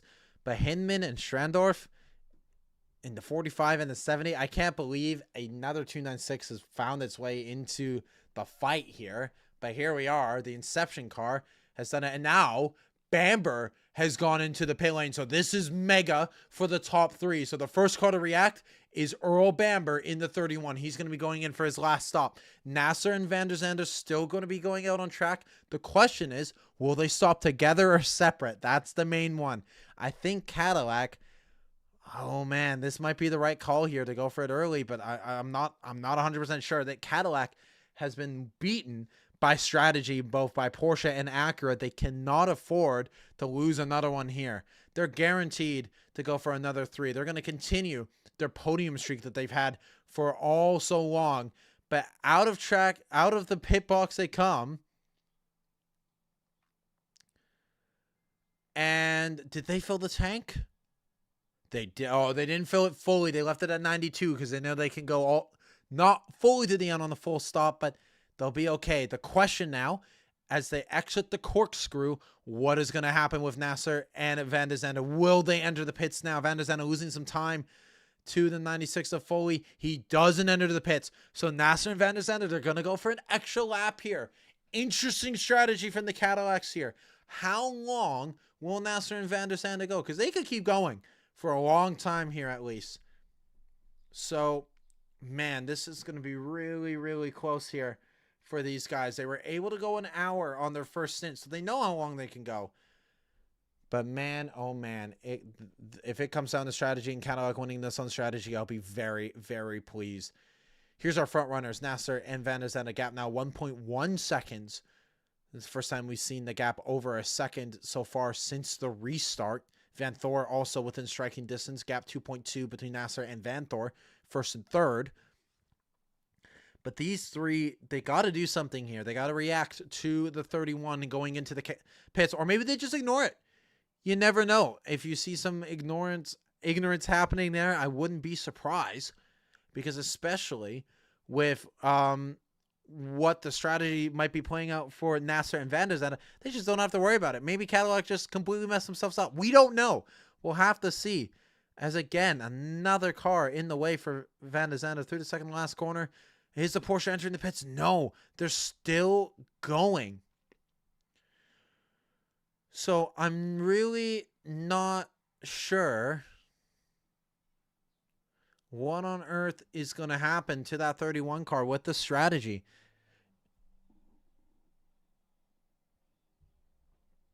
Yes, so the live, so the YouTube live stream is, yeah, it's not accurate. This ground timing is going to be the most accurate stuff. So yeah, no, there is a bit of a gap of what I talk about and what happens within the data. There's nothing I can do about that. I really apologize for that, you guys. But yeah, there is a gap there, and I've noticed that in the past. But now you can really see a gap starting to pull between Nasser and Van der Zette. I think Van der Zette's got to start thinking about entering the pits here pretty soon with this gap ever more increasing.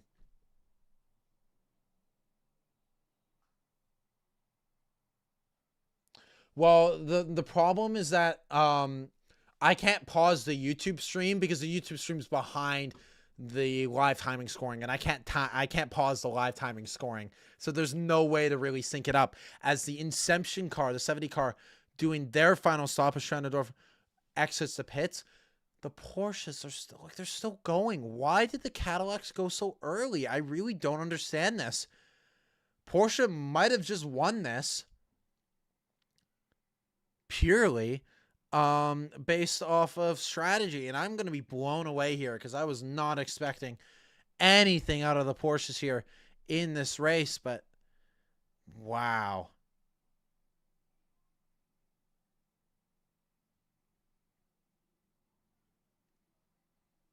Huh.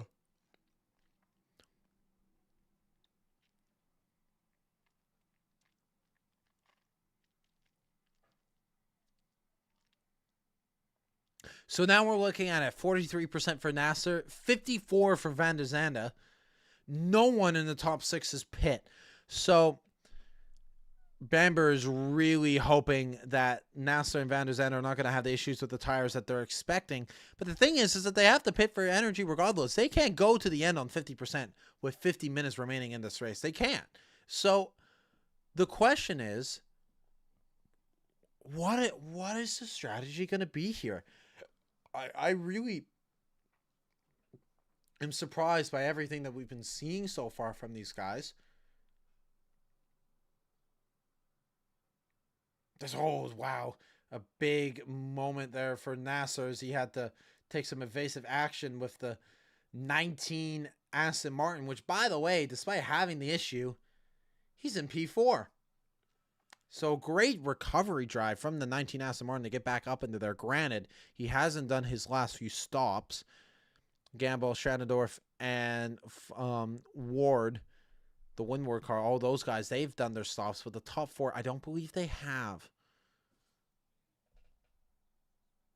And yeah, there's been, yeah, as soon as I say it, you say it, it said it in chat about no GTDs at pit in the top 6. I just noticed that myself. So we'll be waiting and seeing what happens with those guys. So hopefully we'll be seeing some more switching around. But Nasser still holding. He's the fastest car out on track. So the Porsches are absolutely fine. Well, second fastest car on track. 0.8 of a lap faster is Brember in 7th. That gap is 30 seconds. So Nasser is going to have a very short stop here. Same with Van der Zande. It's going to be very quick here when it comes to this race, as now they're at around the 48% mark for energy. Excuse me, ladies and gentlemen. I've been up pretty early prepping for this race and getting everything. I have a lot of notes here. I don't even know if you guys... Yeah, I'll quickly show them to you. But I got my notes. Laguna, I got track map with key stuff. I got some fun facts. I got all the GTPs. And then these are all the GT3s. I got all the manufacturers in there. So I did a lot of work to get the prep needed for the stream. So very much, I'm very happy that I've done that prep because wow, I'm seeing a lot of good stuff here. In GTD, we're seeing a great little battle between Callum Ilott and Aaron Tellitz in the Vassar Sullivan 12 GTD car and the 120 Wright Motorsports Porsche, as they're having a great little tussle here for P2. And now, entering into the pits comes Van de Zande. Nasser is still going. The Porsches have mastered this stop. But I don't know. With the 30-second gap, they might lose out here to Bamber. Maybe Bamber was right to go early, but we'll have to see. In comes the 93 car. This has got to be a very fast stop from the Acura team. And they are putting some tires on that car, so a little bit of deg issues for the 93 car, and out they go, so it was a really short stop. But the question is, can they hold on track position to Earl Bamber? They come out of the pits, and yeah, wow, so 31 was able to get the jump. So this, oh my God, this could actually very well be for the win. So Bamber got the jump on Van der Zande in the 93. So that's the Acura down in the second. Nasser's got to do his pit stop now. I actually think this might be over. This might be it. I think Nasser, because of the gap that we just saw out, unless Nasser has the stop of his life, they're going to lose due to track position. They're going to lose out to the 31 of Bamber. They absolutely will. Oh man, with 45 minutes to go, Van Thor now entering in the pits in the 6 car. Nasser still going out on track. This, I thought, was playing into the hands of Porsche Penske. It might not be. The Wheeling Cadillac boys could very well have just pulled off the strategy call to finally get them the win, and will guarantee them the lead in the championship, because I think they will be getting the switch there. Someone asking, do you think we'll see another caution? We've only had one. I don't think we will. I think this is going to be green flag all the way to the end. Tellitz in the 12 Lexus having this battle with Ilott. He's done. He's going to go into the pits. He's going to do a tire stop and an energy stop as well. Final stop for the Vassar Sullivan GTD car, as the GTD Pro car is still out on field. Second place, 55% energy in GTD Pro, half a second away from Nick Tandy. So the Porsche's really strong here at the back end of this race. But Nasser, he's got to pit. There's 44 minutes remaining. When is he going to go in? He still doesn't go in. He's going to keep on stretching it. That gap is 30 seconds. It's exactly 30 seconds. I don't think, like, an F1 stop is 23 seconds. This is longer. They're going to lose about 25, 27. Oh, this is going to be so close between the two of them. Nasser, they've got to go in, because the more that they're staying out, Bamber is just going to keep doing the better times.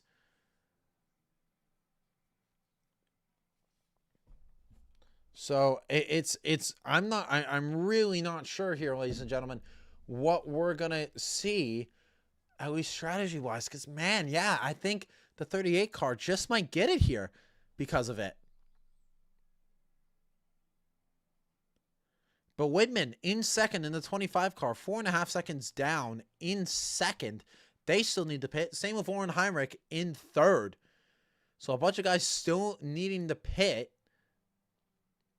But we'll have to wait and see. Earl Bamber is losing a little bit of time. Actually lost about 1.5 a second to Nasser. But when is that 7 car going to pit? I don't know. I really don't know. He's got to do it soon here. Almost everyone's pit. Nasser's still not in the pit. He's still going out. He's going. I'm not understanding the strategy. As a big walk up from Nasser. This is why I don't understand the strategy. You're losing tires, you're losing stuff, and now you're losing time. So now Nasser, he's had a big walk up in the turn 1.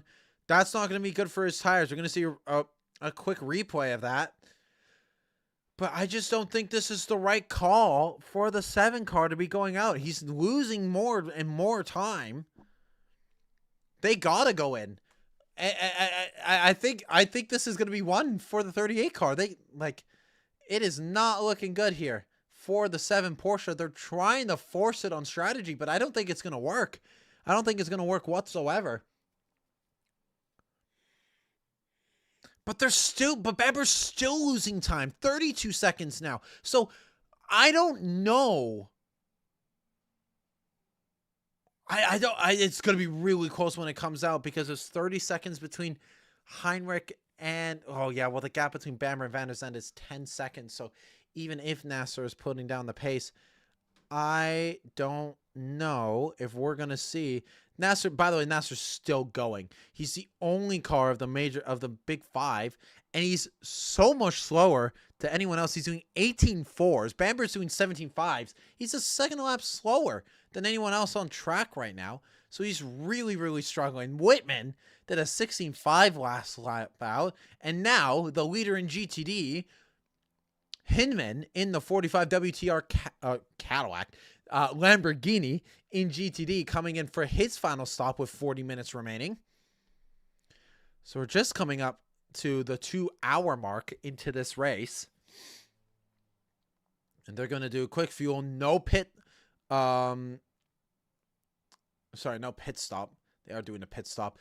No tire swap for these guys. Just energy to go all the way to the end. But the BMWs are doing, not the BMWs, the Mustangs are doing pretty respectively in 5th and 6th. Good recovery job from them. I expected a little bit more out of them, TBH, but a pretty respectable result. And it will be their best result of the year. P5 is, that will be their first top 5 of the year. So there it goes. And now, finally, after forever, Nasser has gone into the lead. But we're seeing a great little battle here for the last spots in GTD. Hinman and Gamble going wheel to wheel out of the pit lane, but the Lamborghini able to get his tires cooked up and able to hold on. But it's going to be a tire. Yeah, no, if it's going to be tires as well, this is going to be incredibly close for Nasser. I think he's extended it as long as he could so that he could have as short of a stop as possible. Out he comes. This is the race, ladies and gentlemen. And yeah, into turn 1, up into the lead of the race. They mastered the strategy, and Earl Bamber in the 31 car is your leader in the Whelen Cadillac. Finally, it has worked for them in their favor, and they are comfortably out in front by at least 5 to 6 seconds. This is going to be smooth sailing all the way to the end unless some major issues happen for that Cadillac. An incredible job from Bamber to hold it on, and it looks like they will be holding on for that GTP win in the first one of the year. And I think that will be the championship lead. Unless something else happens to that 7 car, maybe they would be tying or a little bit closer on points. But I think Bamber will take the lead overall.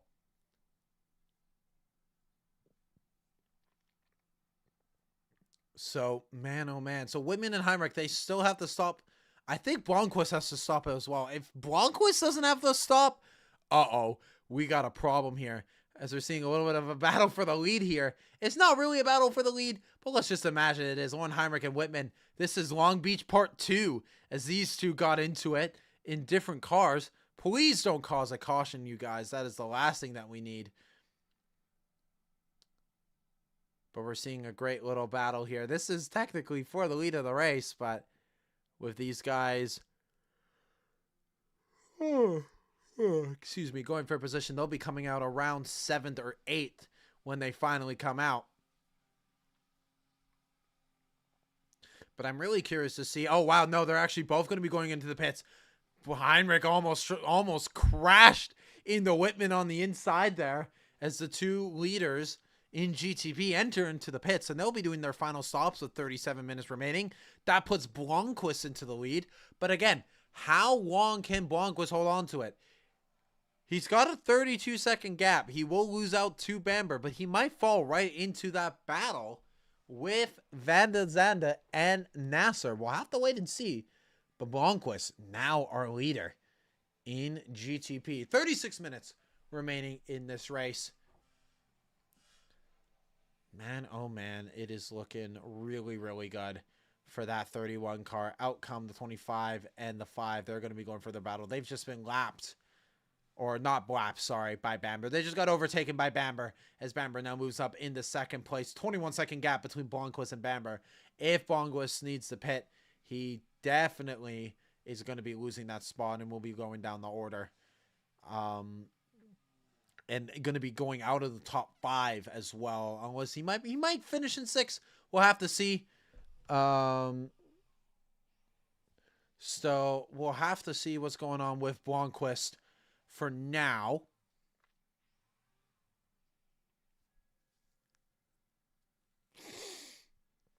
Half a second between the Corvette and the BMW of Alexander Sims and Connor DeFilippi.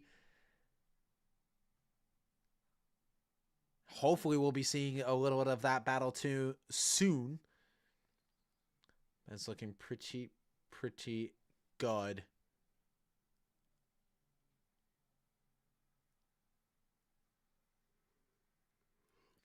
But something I've just noticed. Hold on a minute. Wait. So Whitman and Heinrich doing that fast stop. They are on track. Okay, Blomqvist is at 36%.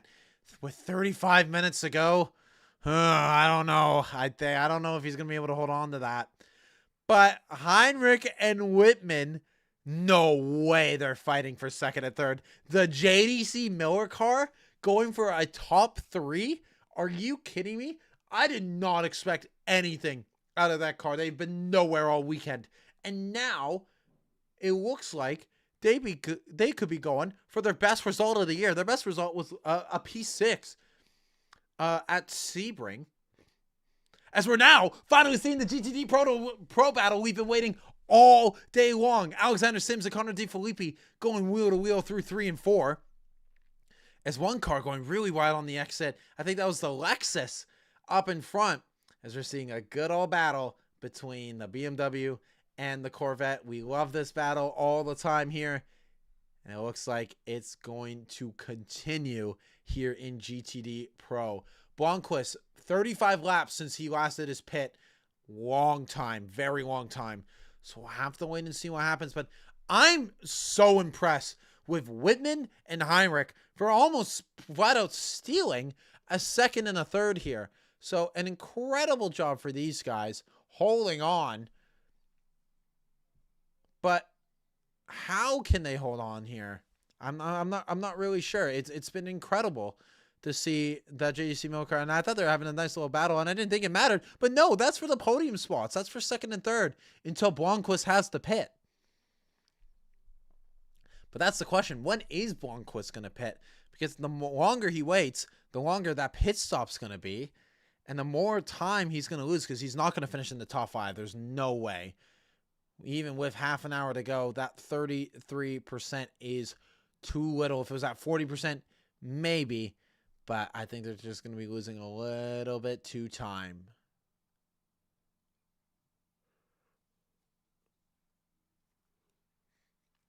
Now, the big question is in GTD Pro, cars are at 41, 39, 40, 38%.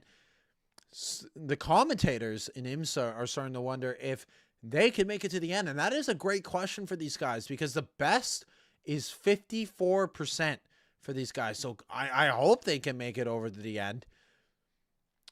But there could be a possibility for Ford maybe taking advantage of these guys having...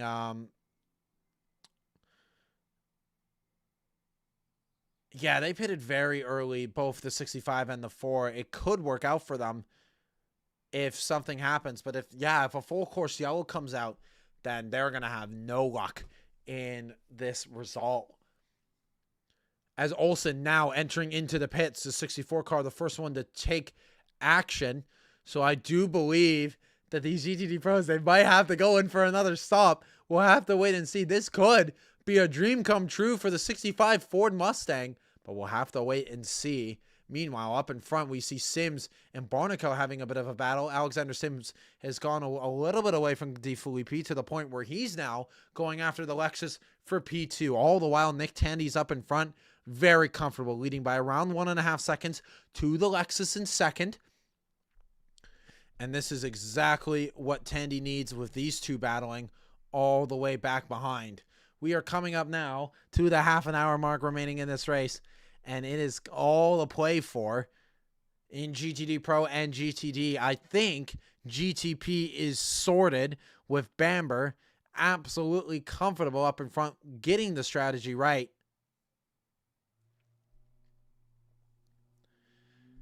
But the 25 car, which, by the way, that 25 car started 10th, and they've made their way up into what will be a P2. So an incredible job, an incredible recovery job from the 25 car to get back up into, right now it's P3 overall, but P3 on track, but P2 in the strategy.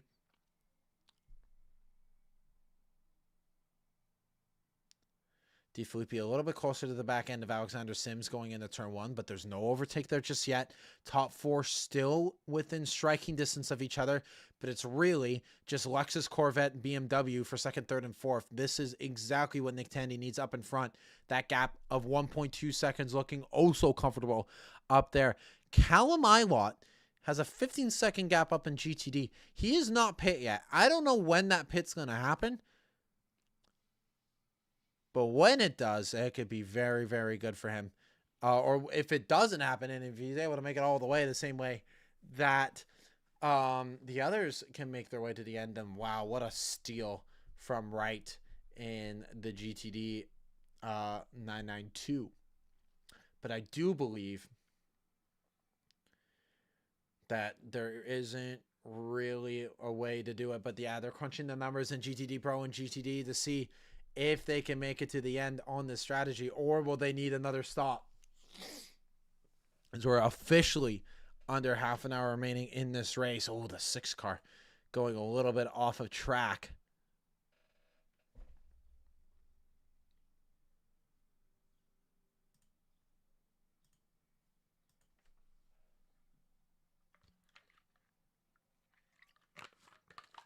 Excuse me. Man, oh man, we are coming up to the back end of this race. We've gone for 2 hours and 10 minutes so far of this stream. Thank you oh so much for everyone being here to watch it. I very much appreciate it. I know Jonah isn't here. He's at the track. He's having a bang handle time at Laguna Seca right now. I'm very jealous. But Blomqvist, gap 24 seconds now. When is he going to pit? Because he's got to do it here pretty soon. I just don't know when that's going to happen.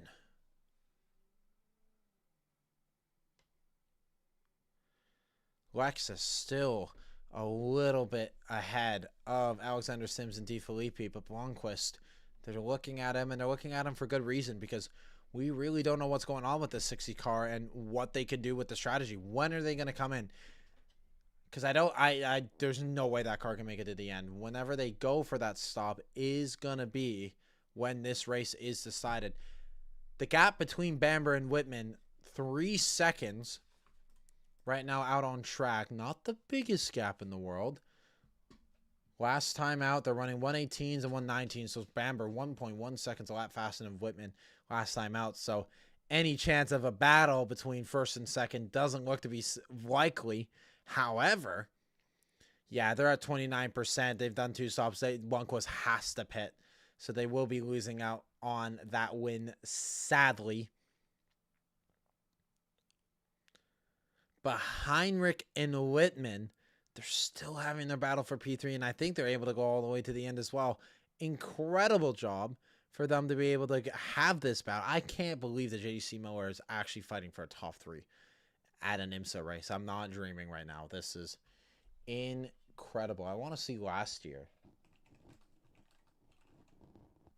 I want to see what their best finish was last year in the banana boat, because I want to know how well they did. Let me see. Because there's the Proton car, the JDC car. The best result that car has had is a P6. And here we are. It's in 4th, but it will be in 3rd after Blomqvist pits. This is incredible for JDC Mower. They're going to be so happy with this result if they're able to keep it going all the way here. But man, oh man, 30%, 30, 32, 29 for the top 4 in GTD Pro. I think Versace in the 65, he might steal this one here on strategy. He very well could. Katzberg has 47%. He's good until the end. But man, oh man, this could really play into the hands of the 65 car if it stays green to the end. And I don't see why it doesn't. It's been so green all the way through this race.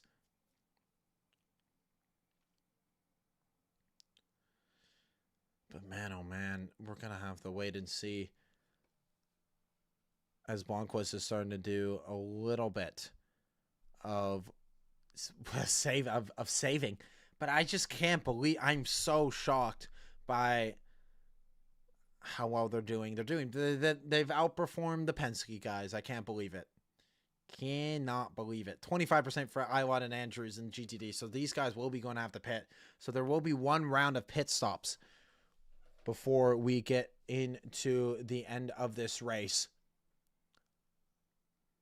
As it looks oh so clean. 25 minutes and 25 seconds remain at Laguna Seca. Tom Blomqvist is the leader, but not for long.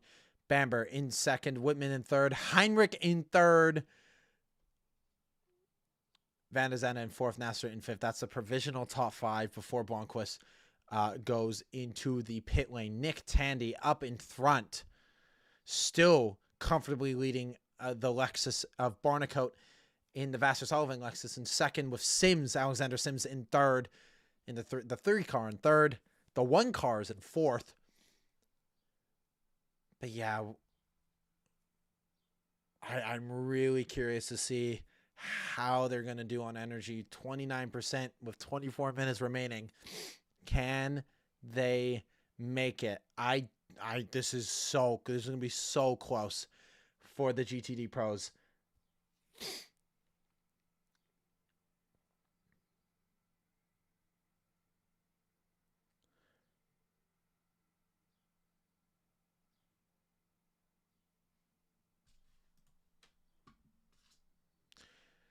Right now, Tom Blomqvist is still the fastest car out on track. He led a 1:17.0. No one else is near that time. They're doing mid-17s, low 17s, actually. So the main question is what's he doing? I'm not sure. So the commentators are asking, because of the times that he's doing and the gaps, if he does a splash and dash, they're saying theoretically that it could be, as we see the battle here for P4. Well, this is for P3 on track between Heinrich and Whitman. Great little battle between the JC Miller and the BMW. They're going wheel to wheel as they come through the Andretti hairpin. Through turn 3 they go. Heinrich is absolutely flying. He tries to send it up the inside into turn 4, but that's not an overtaking opportunity into there, my friend. You're going to have to wait a little bit longer. These two absolutely tussling it here for the final podium spot. Heinrich, this is, if he's able to keep it, this is by far the best ever finish for JGC Miller in a race, finishing 4th. But they could try and go for an even better spot as they try to move up in the 3rd, which could turn into 2nd when Blomqvist pits. But there's no overtake just yet for Heinrich through the top of the corkscrew. He's just going to have to wait a little bit longer. The gap between the two of them as they crossed the line was 0.2 of a second. So it was a great opportunity in the turn 1. Gap's going to be around 4, maybe 0.5 as they cross the final corner, as Bamber comfortably up in front by about 2.5 seconds to them. So there's no challenge for that win when we see it for the 31 car. But still, Lauren Heinrich is really trying to go for the best result for JDC Miller. Really trying to go for it. I need a little bit more water as we're coming up to 22 minutes remaining in this race.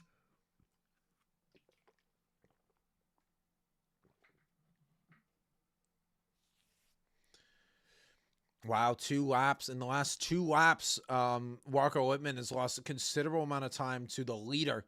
So had some issue maybe in traffic, or maybe had an issue of himself, and that's why Heinrich was right on his back bumper. But now we see Whitman putting a little bit of a gap, staying comfortable to Heinrich. but it's 21 minutes remaining in this race at Laguna Seca. JDC Miller so close to the back bumper. The question still stands with 21 minutes remaining. 25% for Nick Tandy, 23% for Barnicoat, 24% for Sims. I think they might be good up in front. They could very well be okay. You never know. But man, it's looking really, really tight here for energy. I think they're going to have about 3 or 4% of energy when they cross the line. I think that's what it's looking like. For Blomqvist, though, he's at 15%. He has to pit. The question, though, is how long will that stop be? If he only puts like a little bit of fuel in it, this could be a super short stop. Maybe he could go and stay in second, let alone third or fourth. So there could still be a battle here for P2. I think Bamber's going to clear him, no problem. But the battle for P2 could still reign on, and it could be a three-car battle between Blomqvist, Whitman, and Heinrich. We'll have to wait and see, as we have 20 and a half minutes remaining in this race. Nick Tandy still in the lead in GTD Pro, leading by about 1.2 seconds to Barnicoat in second. The Vassar Sullivans have been so strong in sprint format.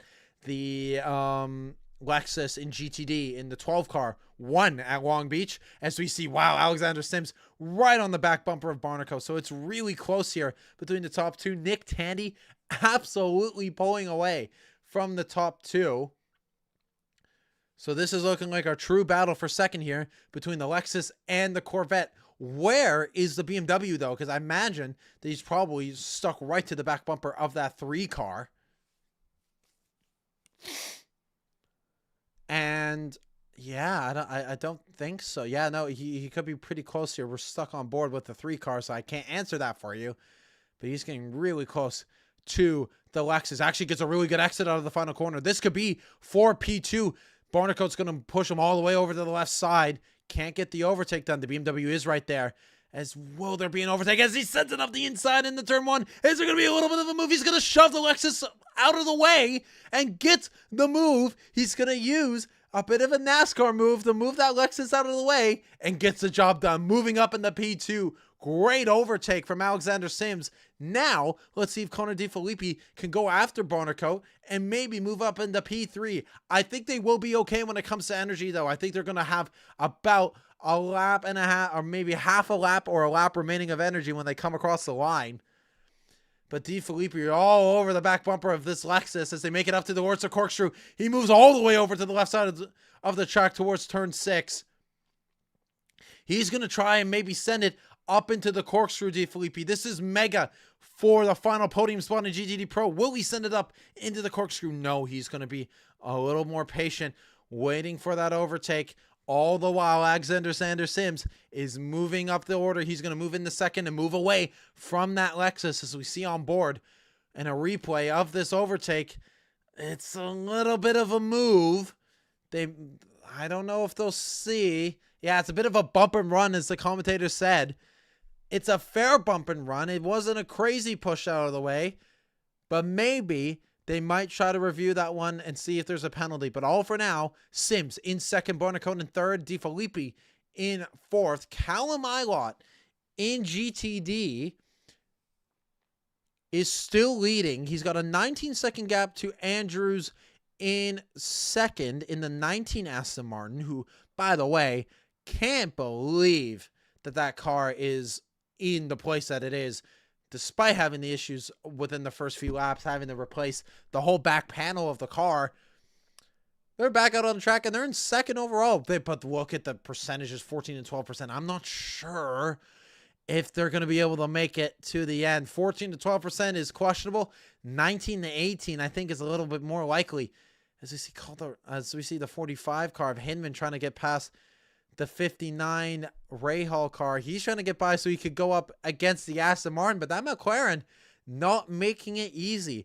Corvette's driving like a wrecking ball today. I got to agree. The Corvette is doing what the BMW usually does, being a bit of a wrecking ball, moving cars out of the way. But I think they're still going to be okay. 11% and 13 for Ilott and Andrew. I don't know, man. I really don't think they're going to be able to hold on to that. Hinman 34% in gamble with 37%. I think they will be able to hold on to that. So that could very well be Hinman going for the win in the Lamborghini, which is going to be an incredible result for them. They've that Lamborghini Huracan and the Temerario really haven't been all that much racing wise. They haven't been all too good. No strong results for the WTR guys. A best result of 8th at Daytona. They've been going backwards, as a matter of fact, when it comes to their results. But this will by far be the best result for the 45, the WTR car of the year. This will tie the Inception car's best of the 70.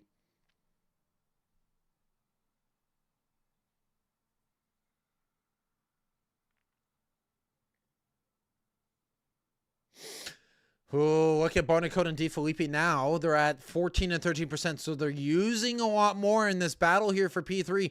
All the while, that's going to be the question for their energy, because this could move Versich and Katzberg easily into that P3 and P4 spot.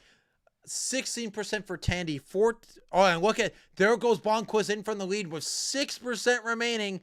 In comes Blomqvist. Now, here's the question. It's a 27-second pit window.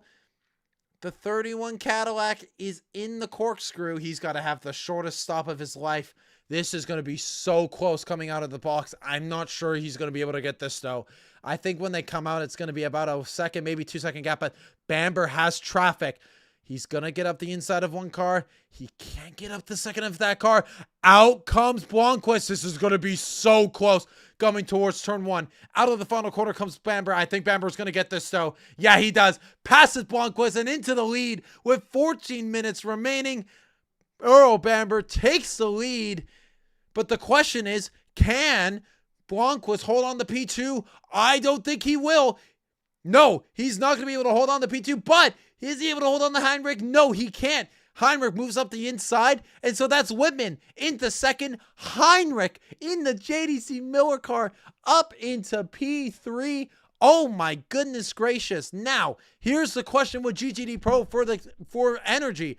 Do they have enough fuel to make it to the end? It is so close for Tandy Sims, Barnicoat, and DeFilippi. Oh my God, if this turns into a Versich win, I will lose my mind. But the thing is that Versich and Katzberg are 0.6 of a second between each other. So there's still a battle. Because even if Tandy Sims, Barnicoat, and DeFilippi, they have to pit, Versich and Katzberg, they're still battling. So that's not over whatsoever. As, oh, look at the 25 car losing out in time. This is going to be a big battle here for P3 as he's going to move all the way up the inside through Rainy Curve. This is going to be a great battle for P2. Warren Heinrich gets the move done. He switches up the inside and moves into P2. The JDC Miller customer car has done the impossible and has moved up into P2 out of Rainy Curve in through the second to last corner. That is not an overtaking opportunity, ladies and gentlemen, but Warren Heinrich in the Porsche, the JDC Miller car, has absolutely pulled off a bonkers move on the 25 car. Whitman lost time trying to get past Tom Gamble in the 27 Honda racing car. He tried moving up the inside through Rainy Curve, but couldn't do it. All the while, Heinrich moves up on the inside. The 25 barely gave him enough room, but he slips it up. What an overtake for P2. An incredible job between the two of them. He moved them almost into the gravel as they were magnets with each other. But he gets the job done. Moves up into P2. A JDC Miller car in the top 3. This is by far the best ever finish for the Porsches. They've completely negated the Porsche. The Penske's, they're in 6th and 7th respectively. They're nowhere. But up in front, Bamber with a comfortable lead with 12 minutes and 12 seconds remaining in this race. It is oh so comfortable for the 31 car. We have been waiting for that win. It was so close in Daytona, so close in Sebring, so close in Long Beach. And finally, if he's able to keep it on track and keep it clean, it's going to be a win for the Cadillac. And I believe, I think this guarantees it now. With Nasser in 6, Bamber will be the leader in the championship. As Cadillac continuing the podium streak that's been active since Daytona. Wow, what an incredible, incredible result and race that we've seen so far out of these guys. It has been amazing as we're just coming up to 11 minutes remaining in this race. There is about a 20-second gap between timing and gap on my scene, so we're just coming up to 20 seconds or 20 minutes remaining, or 20 minutes, 11 minutes remaining. But Tandy and Sims, Iwat is into the pits. So, okay, here we go. So Iwat, the leader in GTD, has gone into the pits. And Alexander Sims has gone past Barnicoat. So that's Sims up in the 3, and he's immediately on the way. Or sorry, my bad. We saw that a long time ago. Sims is actually getting on close to Tandy in that fight for GTD Pro. So Iwat comes out. Andrews also comes into the pits, the 19 car. So that could very well put Hinman into the lead in GTD. We'll have to see as we're focusing on the Van der Steur Aston Martin. But it's Hinman in the WTR Lamborghini that takes the lead in the 45 Lamborghini. And man, oh man, that he goes down into 4th. So Tom Gamble in the 27 Aston Martin moves up in the 2nd.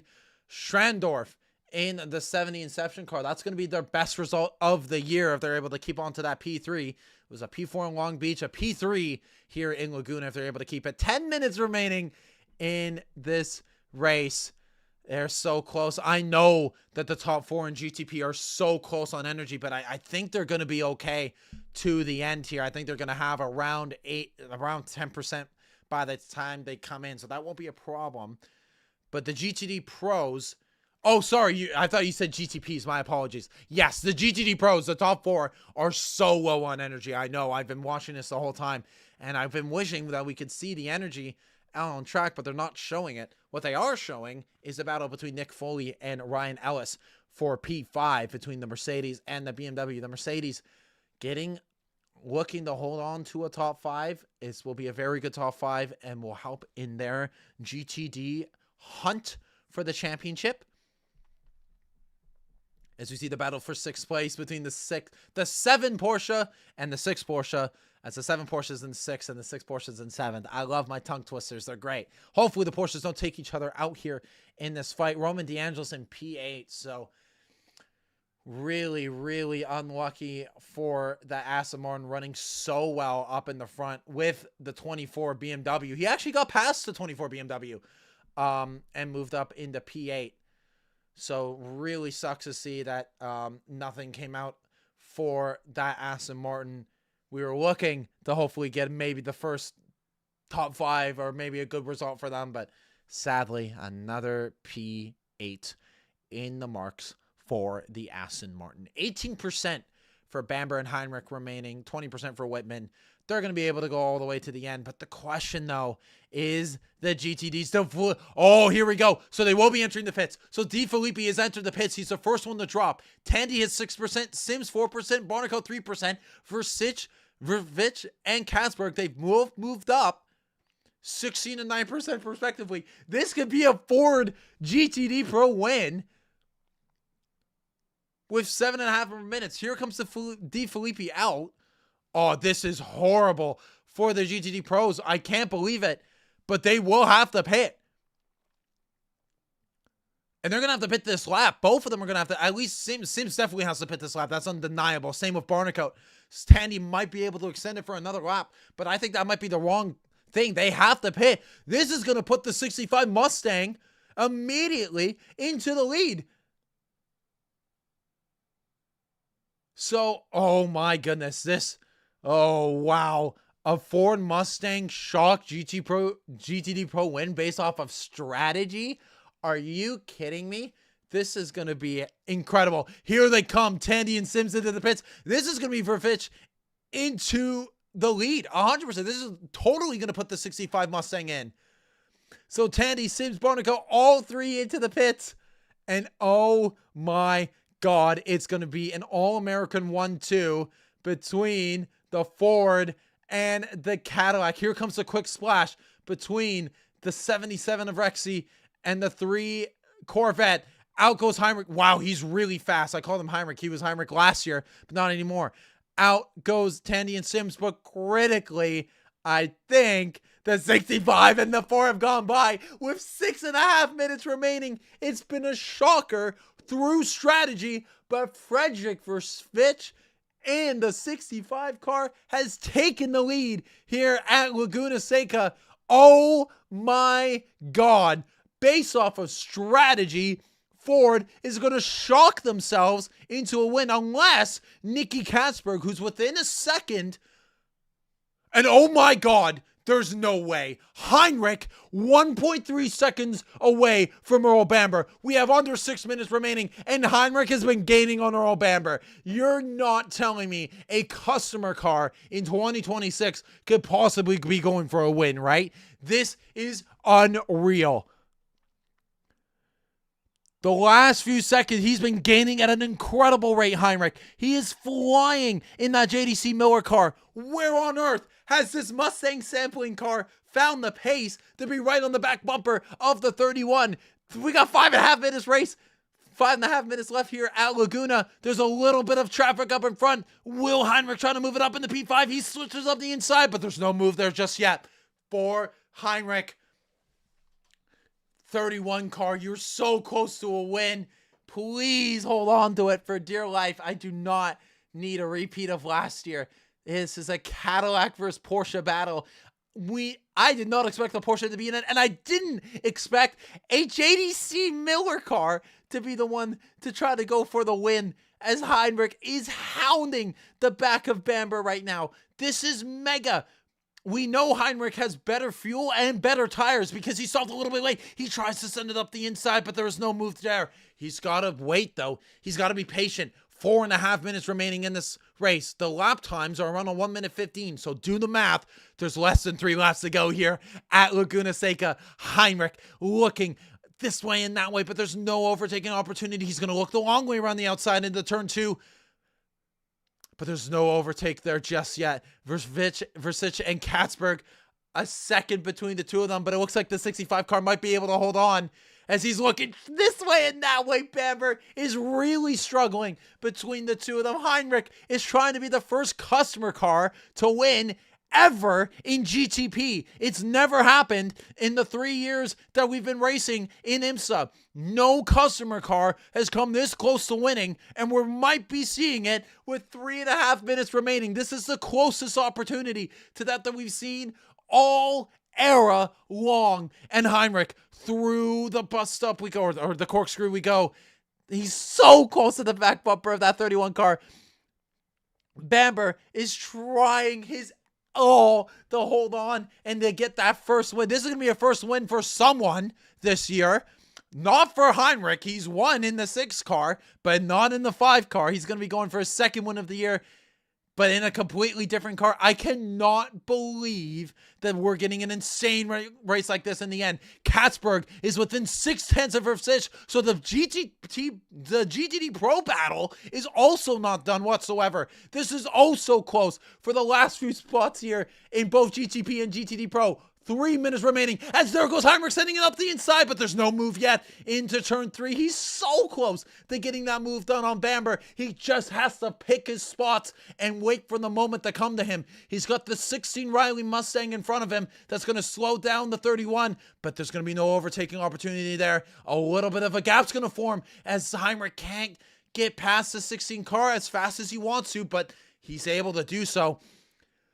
Oh man, 2.5 minutes remaining in this race. We got less than 3 laps to go. Heinrich, one of the best out there. I couldn't agree with you more in chat. As this is such a close battle. He's so close through the corkscrew. He's practically pushing him through the corkscrew. Now, through Rainy Curve, as we come towards turn 10. Is he going to try to send it up into turn 1? He can't. Turn 1, I think, is his opportunity, because he can't get it through the last corner. He's not got the pace advantage through there. Bamber holding on for dear life. 2 minutes remaining in this race. Critically, though, look at what it's run. A lot of GTD traffic. This could be the race right in front of here. Heinrich looking this way and that way, but there's no overtaking opportunity. This is another battle in GTD. But there's another battle. It doesn't matter. Heinrich trying to go along the outside. He can't get this job done. Bamber shutting it off, looking up the inside, but there's no move there. He's looking on the outside, on the inside, everywhere. I think there's actually a bit of a smoke coming out of that Cadillac. No, dude, don't you dare have a mechanical failure with under a minute remaining. There's a little bit of smoke coming out of that Cadillac. Heinrich is looking everywhere as, oh my God, there was almost a mega crash for the 31, but critically, he got past 2 GTDs in turn 6. That might be the race right there. If the smoke is not going to be an issue for the Bamber, because he's still smoking. No, this is unbelievable. He's getting a lot of smoke out of the car. We're going to have at least one more lap of racing to go. But Heinrich is lost out a lot of time because he couldn't get past the 2 GTD cars of the 12 Vassar Sullivan Lexus and the 96 Turner BMW. But he's still there. He's still right there. But he got to get past the Mercedes here out of the last corner. He doesn't get by. He's still smoking that Cadillac. There's something wrong with the 31. He's pushing that car as hard as he can, but he's smoking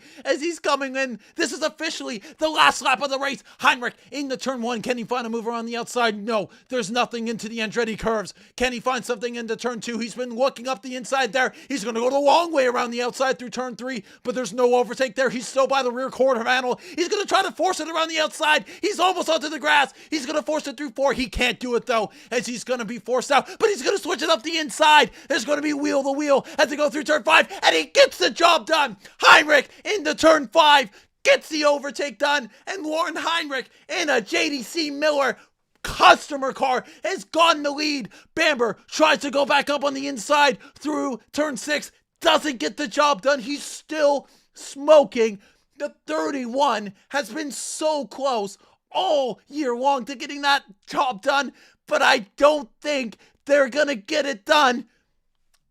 We have been racing in the GTP category for 3 years. No customer team has come remotely close to getting a win, but that changes today. Lauren Heinrich, Timur van der Helm, JDC Miller Motorsports are going to cross the line and win the Monterey Sports Car Championship here at Laguna Seca. Earl Bamber comes home in second, Marco Whitman in the 25 BMW in third, Blomqvist in the 60 in fourth, Van de Zande in the 93 Acura in fifth, Van Thorn sixth. The battle is still reigning on in GTD Pro for the Mustang. The Mustang hasn't gotten a win since last year, and they're still going to be going for it at the back end of this race. Katzberg so close to the back bumper. That 65 car that's leading, by the way, had a drive-through penalty, but with the gap still around 7.5 steps, they had damage, they had a time penalty. It did not matter. They won in strategy, and for the first time this year, as they come around the final corner, the 65 Mustang has been nowhere, but it's finally here. Welcome to the top step of GTD Pro in 2026. The Ford Mustangs win in GTD Pro. Hinman in the Lamborghini, the WTR Lamborghini that was on the front row. Lamborghini get their first win in GT3 this year. Oh my God. Oh my God. Oh my God. Wow. What an insane finish. Cadillac. Oh, dude. Cadillac, bro. Cadillac. They can't get it done. I believe they will still be in the lead of the championship with the second place. But my God, what is it going to take for a win for that 31 car in the big 2.6? I don't know. But Heinrich in the JDC Miller car is going to be your winner. What? What? Oh my God, ladies and gentlemen.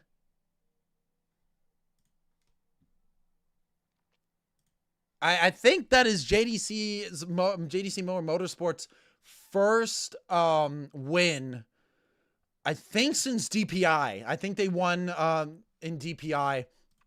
But wow, what a amazing way to win. That's been their best. They didn't even get a P6 last year. Or a P. They didn't even get a top 5 last year. Let alone. Aiken would have gotten that done. I don't know. Maybe. I think so, maybe. But we'll have to wait and see. But oh my goodness, ladies and gentlemen. I wish I had actually, you know what? I can just do this. Oh wait, no, I can't. I was gonna say I could wait. Boom. I can do this. At least for you guys. Oh my god. Wow, what a race. I'm going to be editing a video of that immediately. That is incredible racing. First customer team to win in the GTP era. And it was JDC Miller. What an incredible showcase from you guys. Thank you all so much for being out here. There's going to be a lot of content coming out. We have Spa next week in the World Endurance Championship. I will not be there, sadly. I have some commentating duties I have to attend to in person. That will be hosted, of course, by Jonah and David. They will be back next week. But I will see you guys, personally, at Le Mans. That's going to be the next race. It's the month of May and June that's going to be coming up. There might be another IMSA race in between there. Not 100%. But for now, it has been an absolute pleasure. My name is Nicholas Poitras. You are on the FJ Endurance channel. If you are new here, please hit that subscribe button, put that bell notification icon for plenty of videos to come out on this channel. And we will see you guys next week with the World Endurance Championship at Spa.